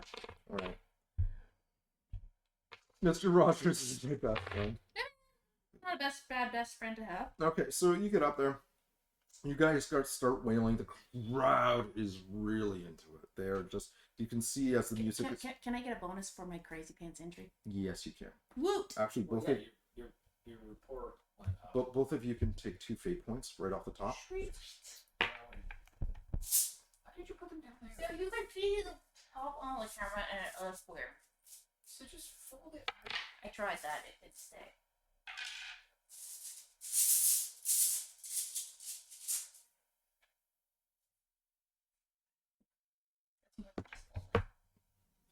Yeah. So what did you roll? I rolled a 5. All right. No, I rolled a 7 So okay, so that's epic. plus whatever bonus from my injury. Okay, so you're technically up at 8 plus right now. So they are just gelling with you. Like the crowd is just losing their minds. Like your song is really captivated. You've got people with cameras like television crews like scoping this in, like the little drone shots. They're doing like 360 degree view. They've got shots of Zed beating on the drums and also Rory, loving the special effects. They've got Nyx doing her thing, and they're doing like several shots close up with you. And that's when the roses start doing their thing. And the crowd goes even wilder. Not passing your fame, but because it's just a big collaborative event. So they come in, and the roses don't try to overpower you. What they do is they start kind of complimenting you a little bit more. They start figuring out what you're doing and start working with it. Okay. And you're noticing that your band is getting a richer melody out of it. It's like when Metallica started going in and did a thing with the London Symphony Orchestra. Yeah. Or I was gonna say Run DMC with Aerosmith. Sure. Carter Rose is the London Symphony Yeah. Orchestra. Yeah. Just like the song better. Anyway, but yeah, I mean... Charlie's examples are better. So it's like that. So basically, roll for your report right now. 4. Yeah. Robert. And you said I got a +2? Yeah. Fuck you, dice. So I got +1. What's my reference? Please take your pen out of your mouth so I can hear you.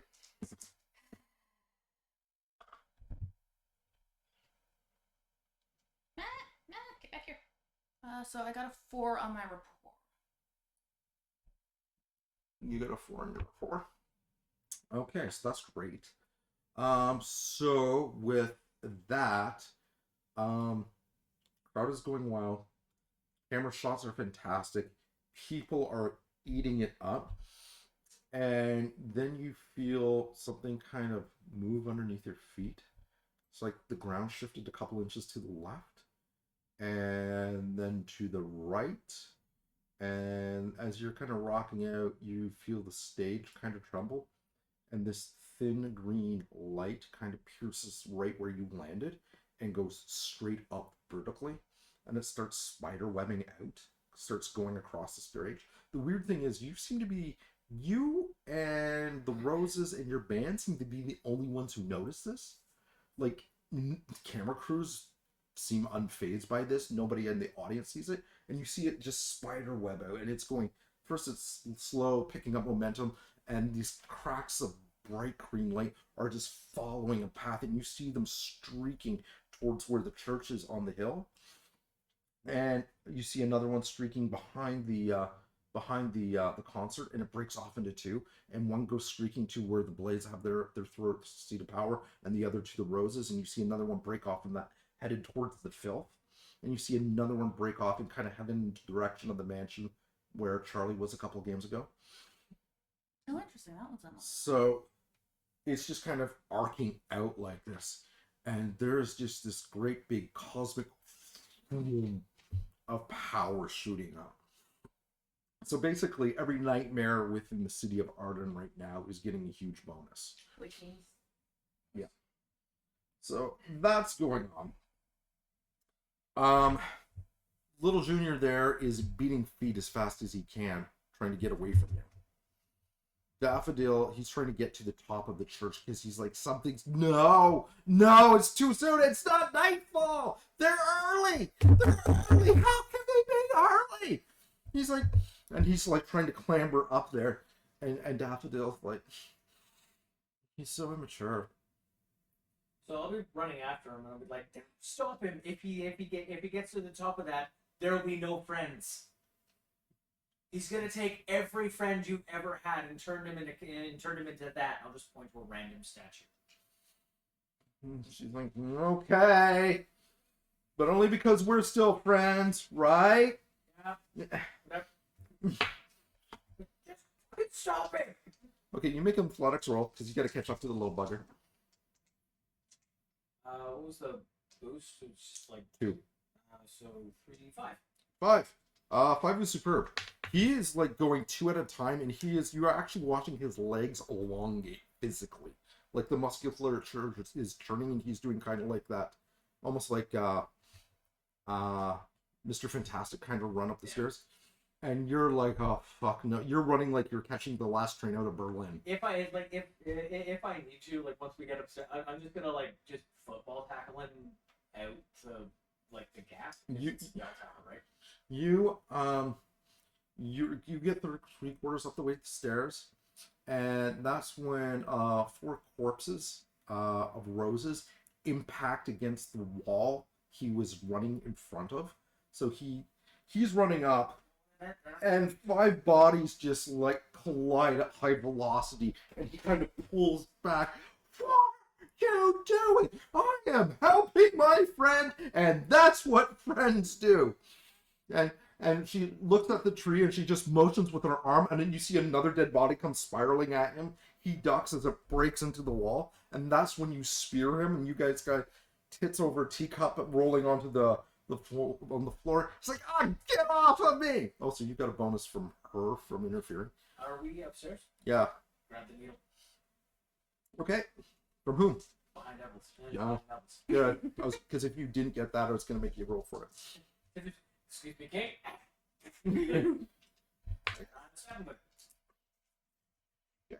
Get off of me, you big jerk!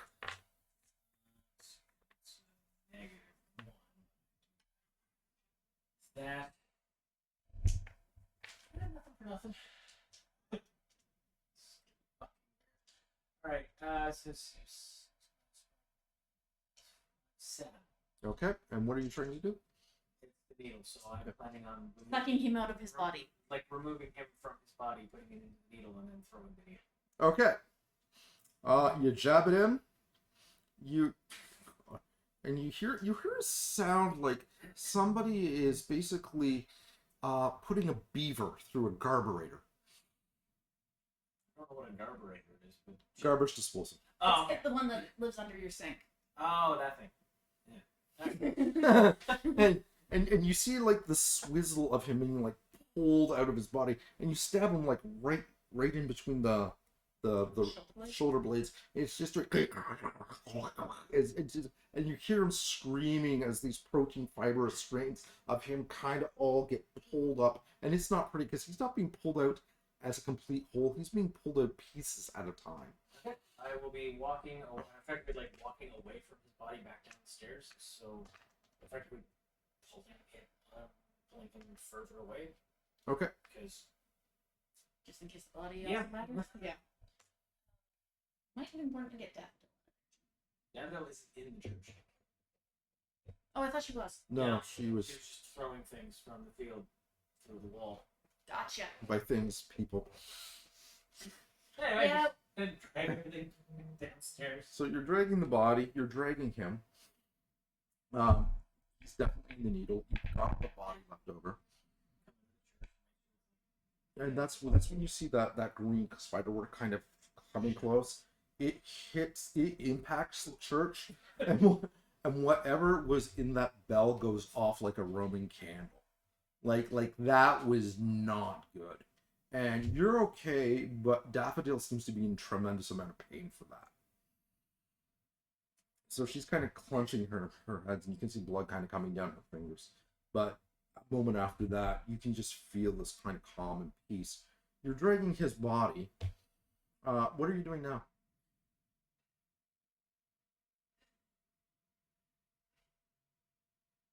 Fucking kids. Yeah.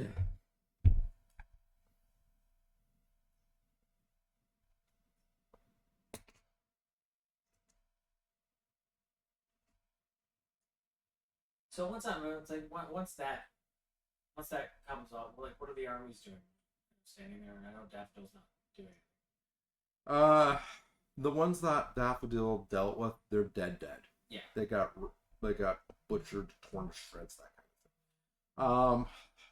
Some of the ones that didn't collide with the ground when they fell or get impacted by the trees, those, 3 or 4 uncalcify.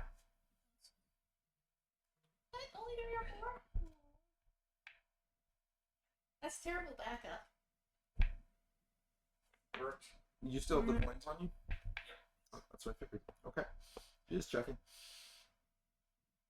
So what you doing?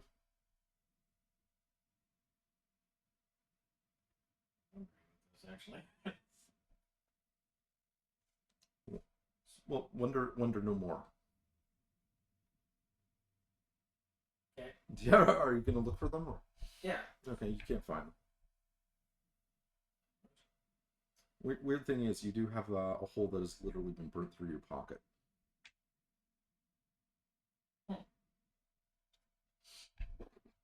What about mine? Do I have random pocket fire? Do you have a coin on you? I had the yeah. I had. 3. Mm-hmm. Okay. Okay. So yeah, you got random pocket fire too. Did they fall onto the stage or are they just gone? We'll get to that. Okay, well, I'm looking. Okay. So You're looking at them, and you're looking around. You cannot fucking find them. And Daffodil kind of comes up to you, and you're bleeding, and she's like, "You got a little something right there." And as you wipe it down, you see blood on the end of your fingertips.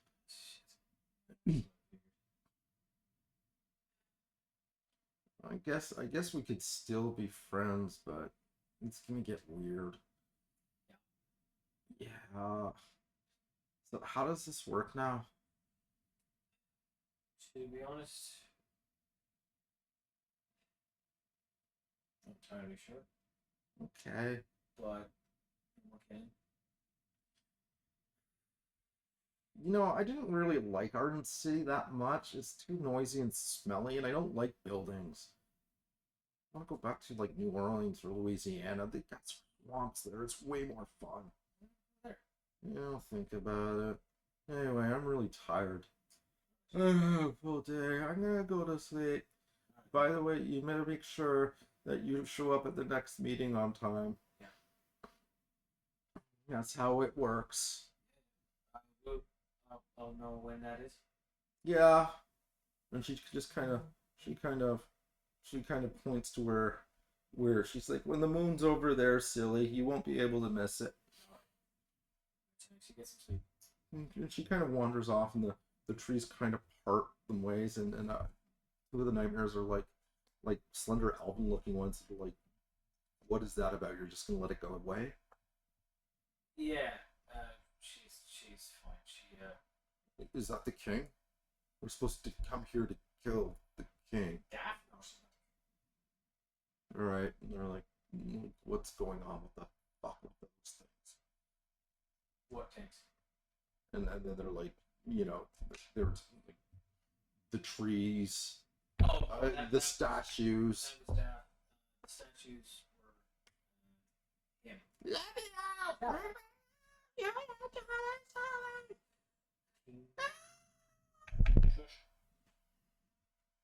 You're stupid! How many years old is this thing and it can't come up with a better insult?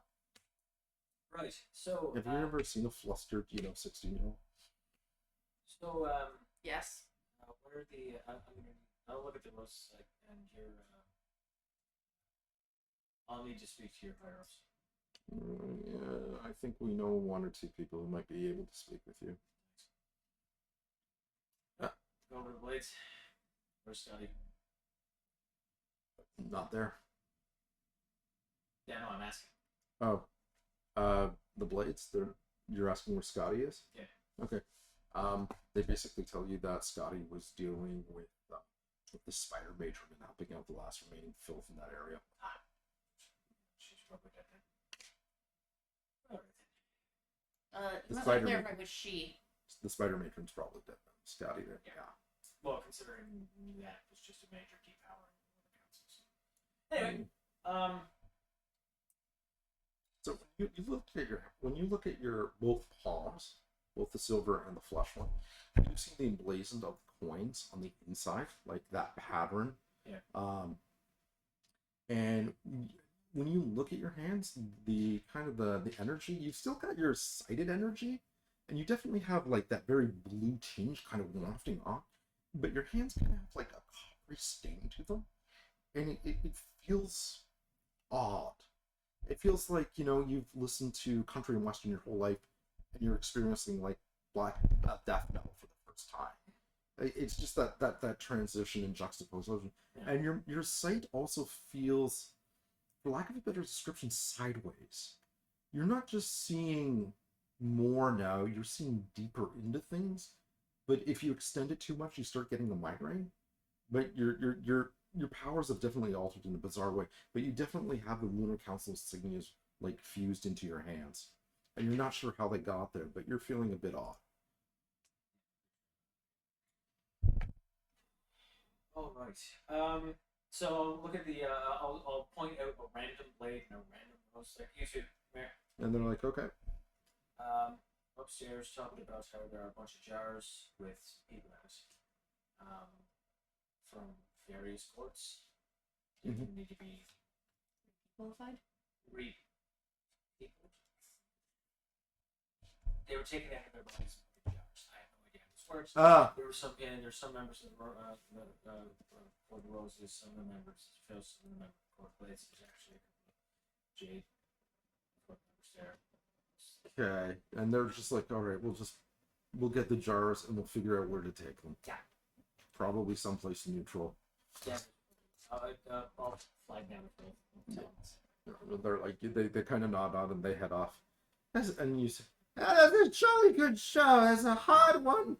Battle through cunning and subterfuge.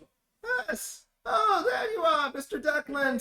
There's three of you. How convenient. Yes. Apparently, Precious's quick thinking and squirrel-like reflexes were able to save the day once again. And squirrel-like size. Yes, that's it. Oh. I have to say, it is so good to see you. It's so good to see you. Yes, we should rest, for the rest is no rest for the wicked until the battle is won. I'm just going to sit down here for a few moments. You are true and noble, sir.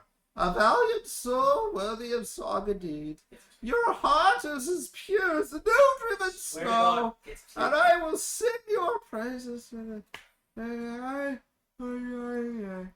As soon as I wake. No. Did Percival kill someone? No. Okay, so he's just tired because Yeah. tired. Well, I mean, he tired because he Fought. almost got calcified, and probably used up all of his power to not. Yeah, I'm just gonna wait. So the concert goes on. There's an encore performance, a double encore. A crowd is going wild. Moxie's like, "Hey, can you believe this? They are all here. You know, look at this. The ratings are going through the roof. If I could imagine ratings, that's where they'd be. Lucas, you did great." And he's just like shaking you. You broke the block. The ley lines are unleashed. The awards are up, and goddammit, we are gonna be swimming in vinyl and booties. Booty vinyl and vinyl booties. If you hear what I am shaking, So what I'm hearing is that you're gonna buy a sex doll. don't be ridiculous. I'm gonna have an army of them, and they're all gonna salute when I wave. Gross. I will send you a text. Be like, so until it gets fixed, we're Lunar Council members. You may want to look at your hands. You do, and you actually look at your hands, and there's nothing odd. But, you know, because it's like, hey, that was awesome. I don't ever want to do this again. No, me neither. That was I love Yep. your new tattoo. what new tattoo? And you take a look at your arm, and you've got like the Lunar Council insignia on one side, Oh, for fuck's sake! and you've got the rose on the other side. It's just, and it's just like, this has been a killer day. I'm gonna need some serious chakra realignment. Yosef! And you see one of like your groupies. Mama needs a chakra realignment. Let's go in the back and spin our tires. He's like, okay. Hi guys. I'm Yosef. No one cares, Yosef! I'm the keyboardist. It's about me. Why is it always about you? No, it's not how this works. Chakra time. And he's like, okay, nice meeting you.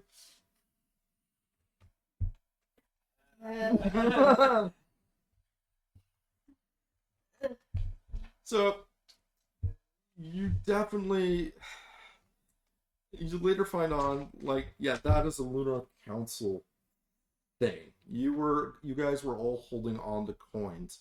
Anyone who had a coin from the Lunar Council, when that shockwave went off and the words got it, basically inherited that title and rank.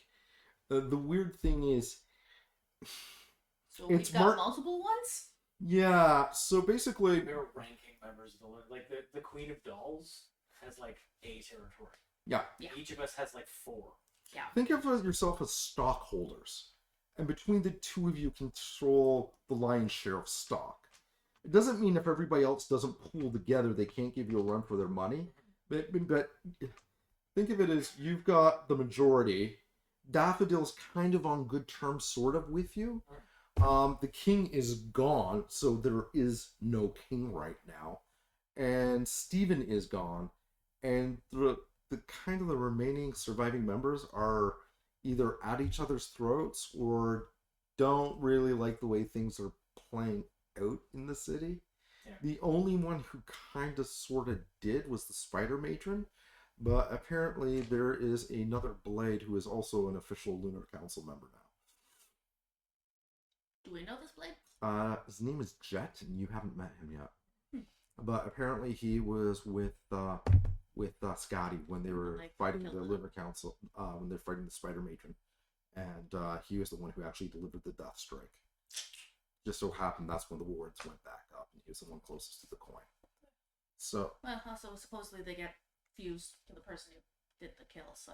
So this is kind of, so you guys are ranking members of the Lunar Council, but you're still also members of your own court technically.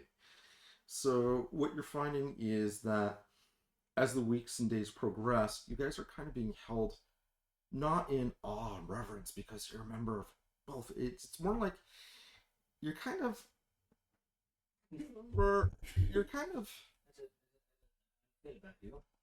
yeah, it's like people are definitely treating you different. Like they're being still friendly, still civil, but they're keeping you at arm's length. Yeah. It's not like you're with the in crowd anymore. Yeah. It's like, oh, you're like you've got the apartment complex. It's working out really well. You've got your little office for your detective agency. The Blades still nod you and give you respect. But when you go to a place like the Crowbar, everybody gets really quiet really fast. Once and then I just stopped going. Yeah, like it's and like nobody's like being confrontational or rude. It's just you can tell you're making people really uncomfortable just by being in a room. Yeah. So you're kind of on the outs there. You, on the other hand, your Battle of the Bands, huge fucking success. Record deals up the yang. Winter Knives and also Bloody Thorns both did really well. So they ended up getting joint record deals. Same company. Bloody Thorns. What's that? Did Fox end up being in Bloody Thorns? No. Oh, I thought she was. Nope. So they eventually they signed both bands. The Roses are like working a European tour, this kind of thing. Winter Knives are doing more of a North American thing. Yeah. So Roses, Brussels, Paris, Athens. Whereas you're kind of feeling Detroit, Chicago, Detroit again, Boston, Florida twice, back to Detroit, Toronto, Madison Square Garden, Vancouver, that place that's got the little Tex-Mex grill on the highway that nobody stops at, but we really liked them when we were short on cash. That one time. Isn't Seattle a good stop too? Nobody does Seattle. No? Nobody Okay. does Seattle. That was Seattle's not a thing anymore. Oh, okay. It's, Nothing it's, in the city. it's not even 1992. But so like you kind of got the North American thing. They kind of went hoity-toity, but the truth is you're Is that booming. Shock the Roses went hoity-toity? No. But you're also finding yourself kind of distanced. But you at first you thought, oh, I'm a rock star. We're making it. We're on TV every night. You know, we're having like. But you're also finding that for some reason, people like they love Lucas, but they seem a lot more comfortable around Mix and Zed and the other band members. The only person who's really kind of still, willing to, cozy up to you and talk to you and treat you like nothing has changed is Moxie. And he's there and he's like, hey, I know, it's big changes, but you got to be a little different to stand in this world. And if you wanted to be like everybody else, you wouldn't be here. Give people time, they'll get used to it. But it's one of those things where Crowbar, if you show up at the Crowbar, people just kind of get quiet fast. If you go to Club Echidna, it's like, oh my god, you get the superstar status, but you're the rock star. We're the fans. There's that kind of distance there. But this isn't the the success, the music. This is something else. Like yeah, it's weird. It's a magic thing. But I'll put it this way: you and Declan didn't do what you did, and you did do what you did. None of us would be here, and that's the truth.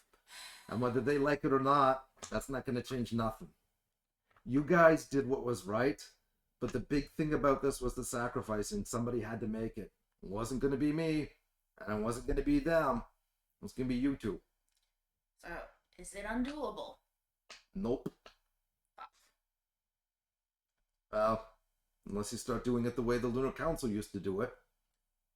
I don't really want to die. Well then, don't die. And kind of pours, a decanter of whiskey and he slides you a glass, takes one for himself. You know what? Fuck it. Yeah, I'm drinking. He's like, yeah. Shouldn't the Gancana magic counteract this somehow? It's supposed to make likable. You are likable. People are attracted to you. Yeah.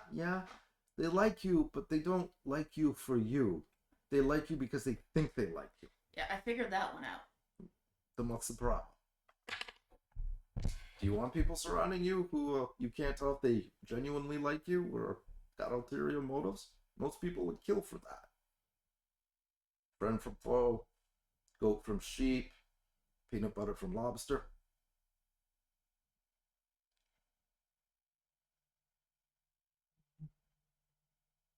How can you have difficulty telling peanut butter and lobster apart?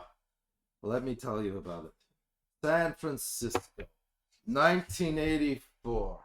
We were high as kites. It was a golden age of music, and this idiot shows up in an astronaut suit. His last name was Bowie. Reminded me of a friend I knew. It was a rabbit, pirate captain. Great man, great mind. Anyway, let me tell you, it all started, and he goes on this tale. Meanwhile, you, on the other hand, Open. door open.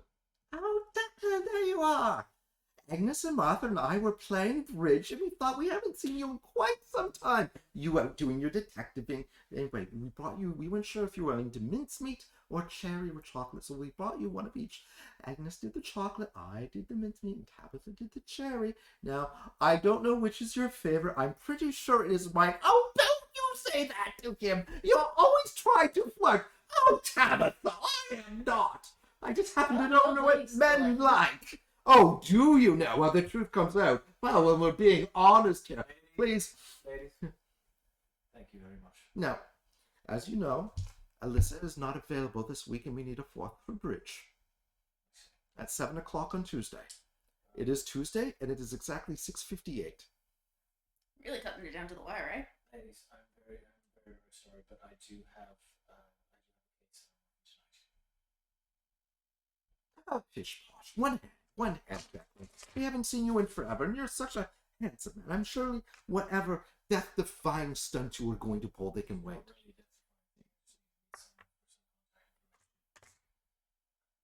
And Keep business down. Business does come before pleasure. and you see the one who brought you the mints. Well, if that's the case, we'll keep your pie nice and warm until you get back. And she gives you that sultry 1920s look, which is probably the last time she used it. Thank you. So you leave them. They're still at your place playing bridge.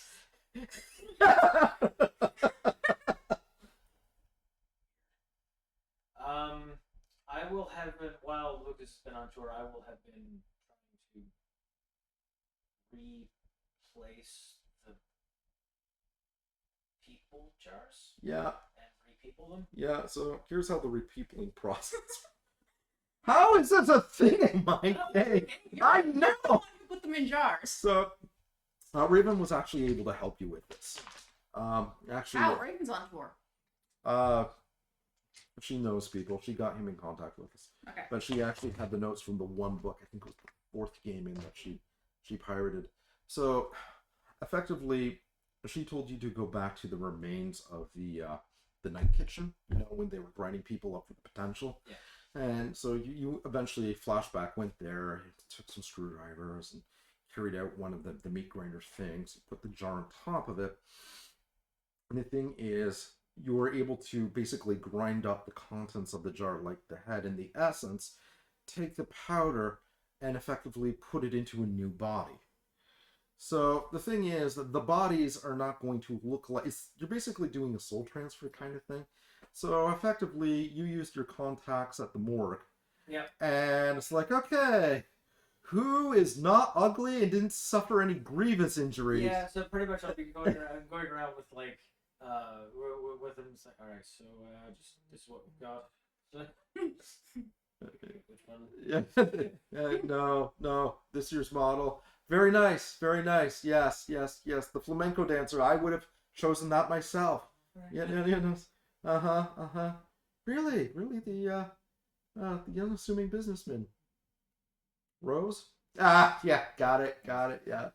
So eventually, that is a month-long process because you had to get the equipment out.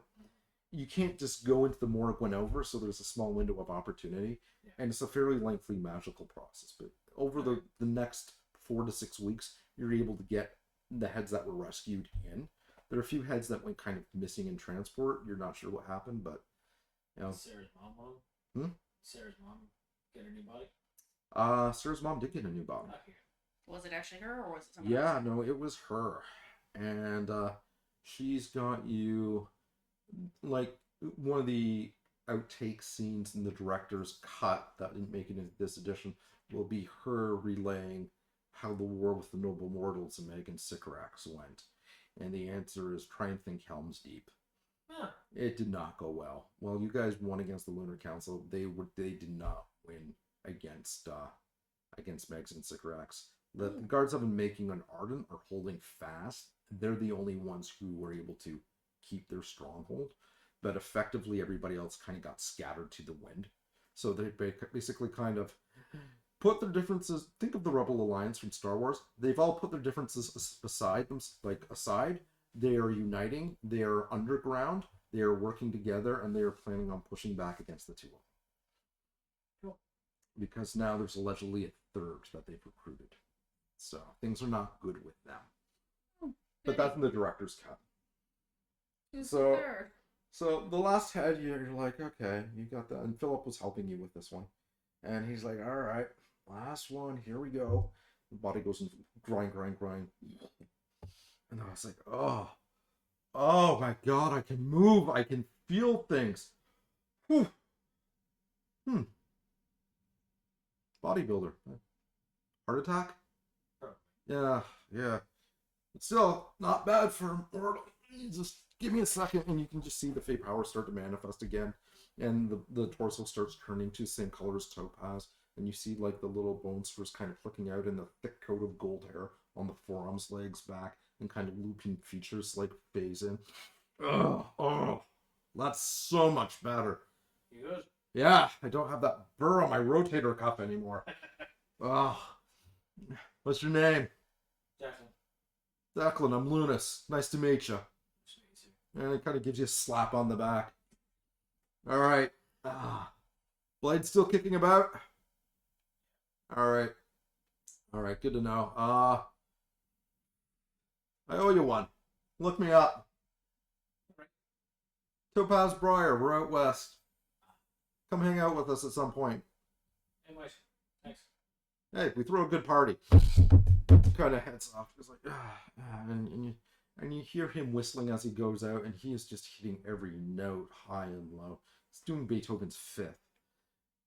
Barely any lips. First. Not the lips, it's the vocal cords. And he releases a pitch, and he can hit falsetto.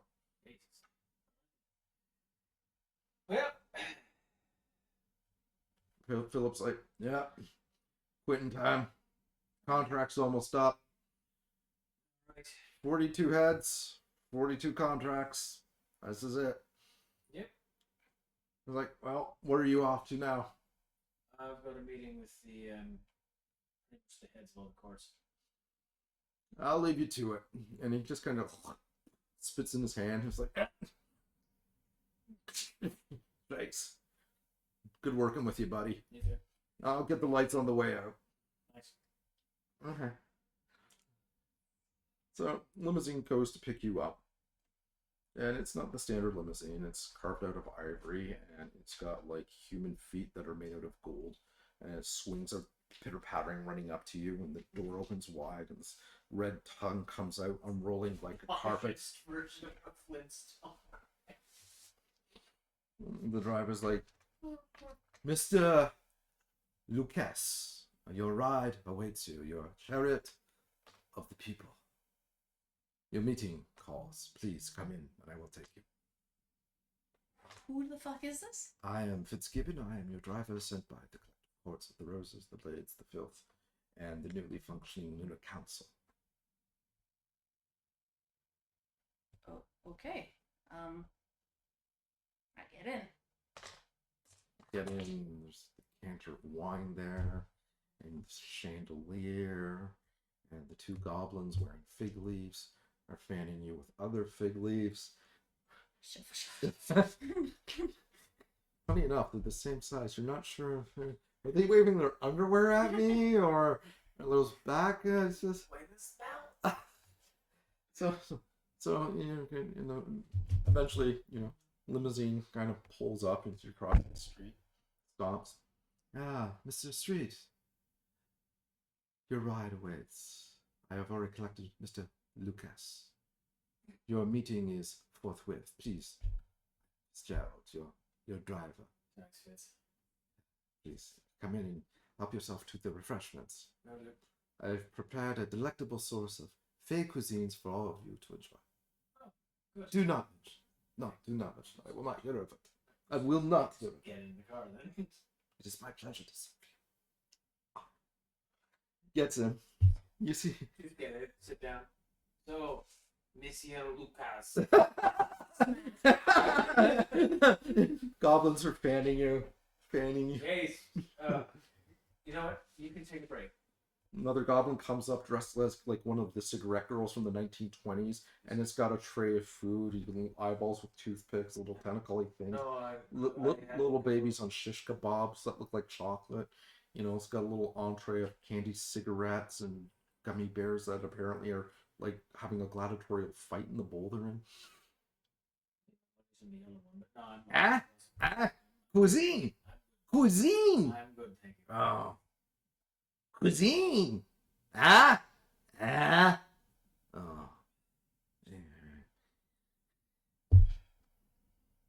Num num.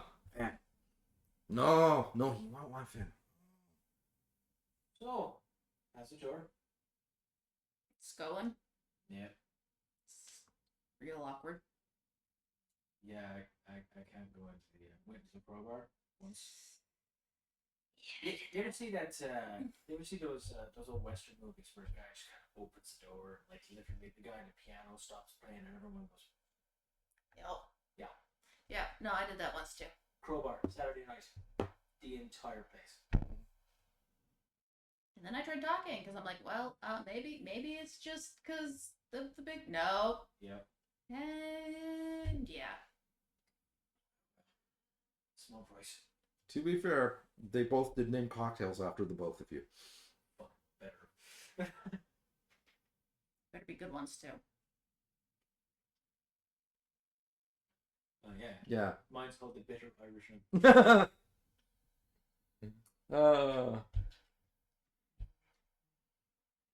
It's just gin with green food coloring in it. Goblin comes up to you, and he's got like a little silver plate, and it's got a thing of gin and like the food coloring off to the side. Cuisine. I'm good, thank you. Cuisine. I'm good, thank you. Ah. Do they know they're supposed to add the food coloring to make the drink? I mean, I wouldn't want to ruin it in the bottle, just in case, you know, you wanted something other than. We still gotta figure out what to do with the needle. I was thinking about giving that to the filth because, quite frankly, if anyone can hide it. I'd rather not hide it, or rather find a way to destroy. How's Babs adjusting to the new body?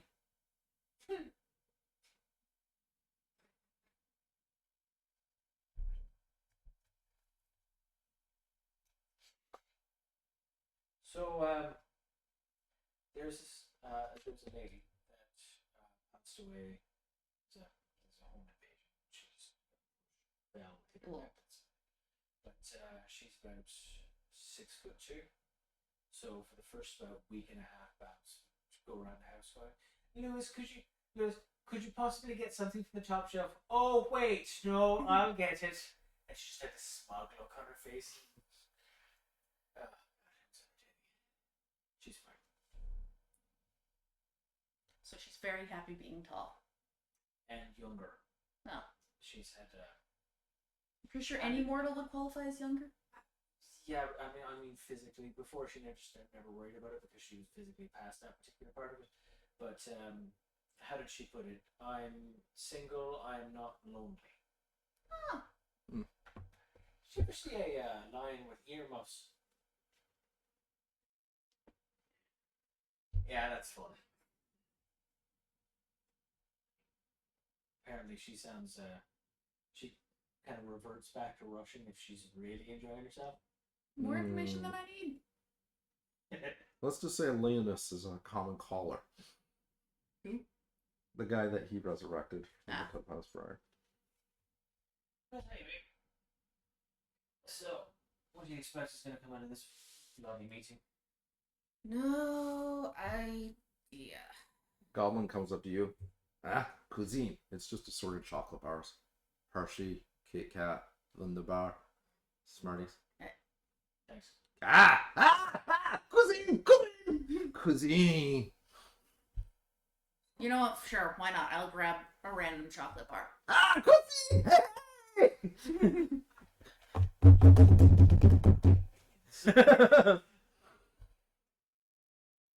Goblin. Yeah.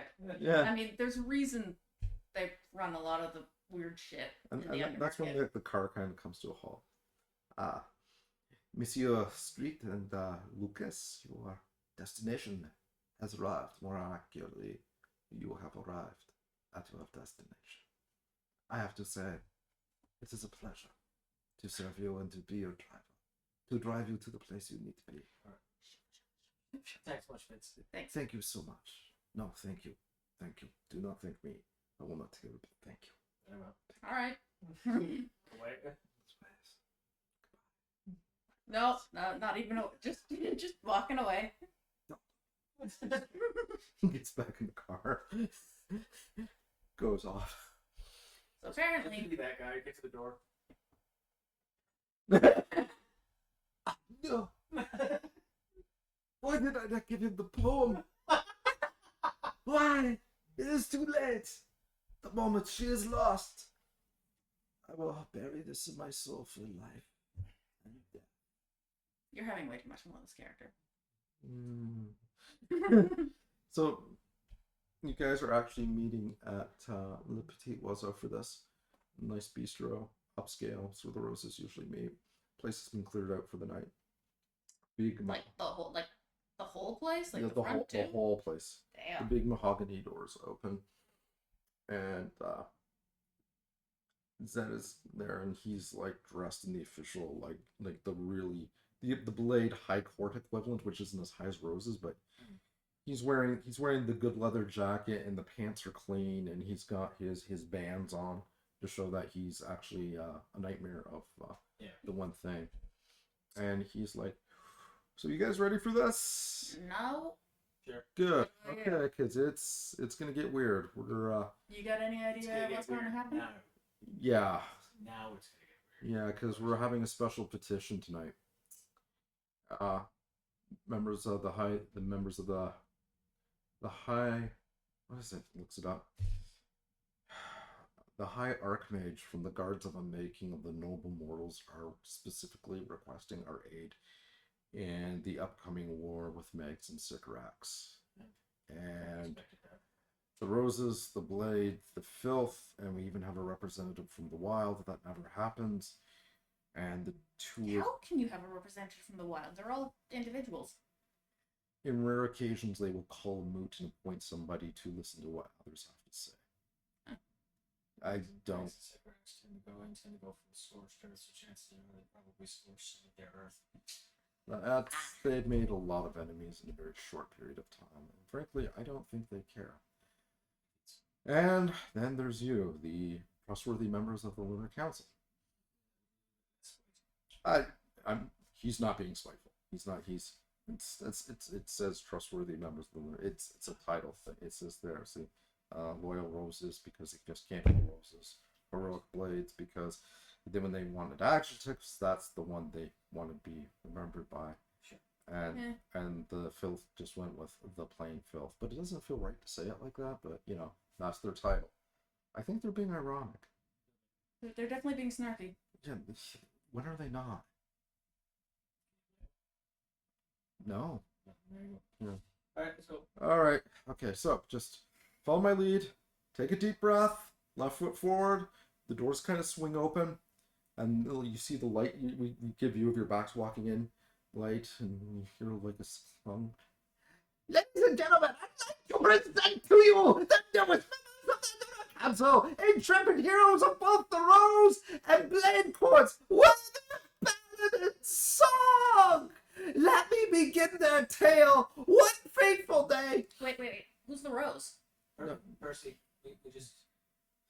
The doors close, and you just hear Declan's across. Well, Percy, they don't need to hear this. I'm. Wait, who's the Rose? Well, you're a Rose ambassador.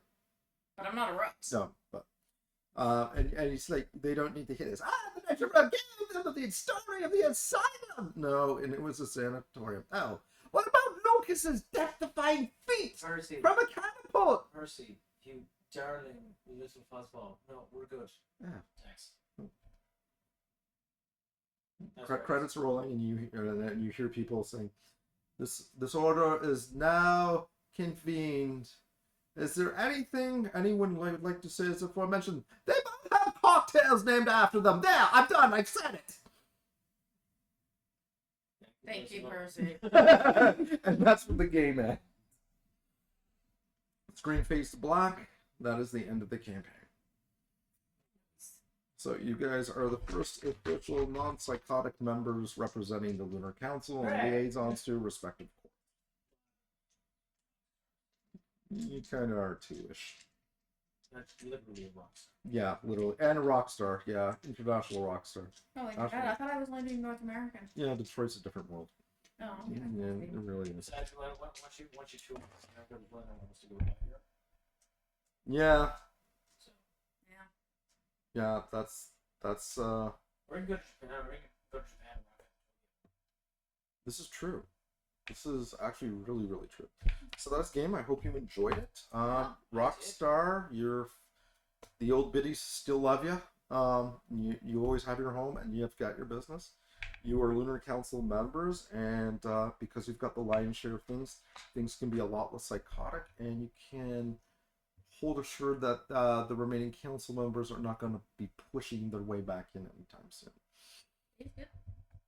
Yeah. All right. So that's cool. where we wrap off, and if the game was continuing, I would award milestones, but it's not, so there aren't. So well done.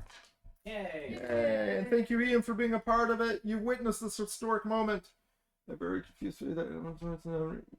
Way back with the final booty. Yeah. Yeah. Yeah. That's very much a thing. God damn it, I love that driver, Fitzgibbon. Fitzgerald. Well, you're the one who decided to end the campaign here. I did. I may bring him back. So, Also- what's the plan for next week? Are we going to be doing a new campaign? Are We'll we be- taking a week off? We're taking a week off. Okay, so we're taking a week off, and then the week after it's new schedule, new campaign. We'll schedule a new campaign. Charlie may run something. We'll have to see. Let's see what's going on. Okay. Well, thanks All right, everyone. thank you, everyone. Thank We'll you. see you in a couple weeks. We will definitely be making revisions to our rules for the fate system.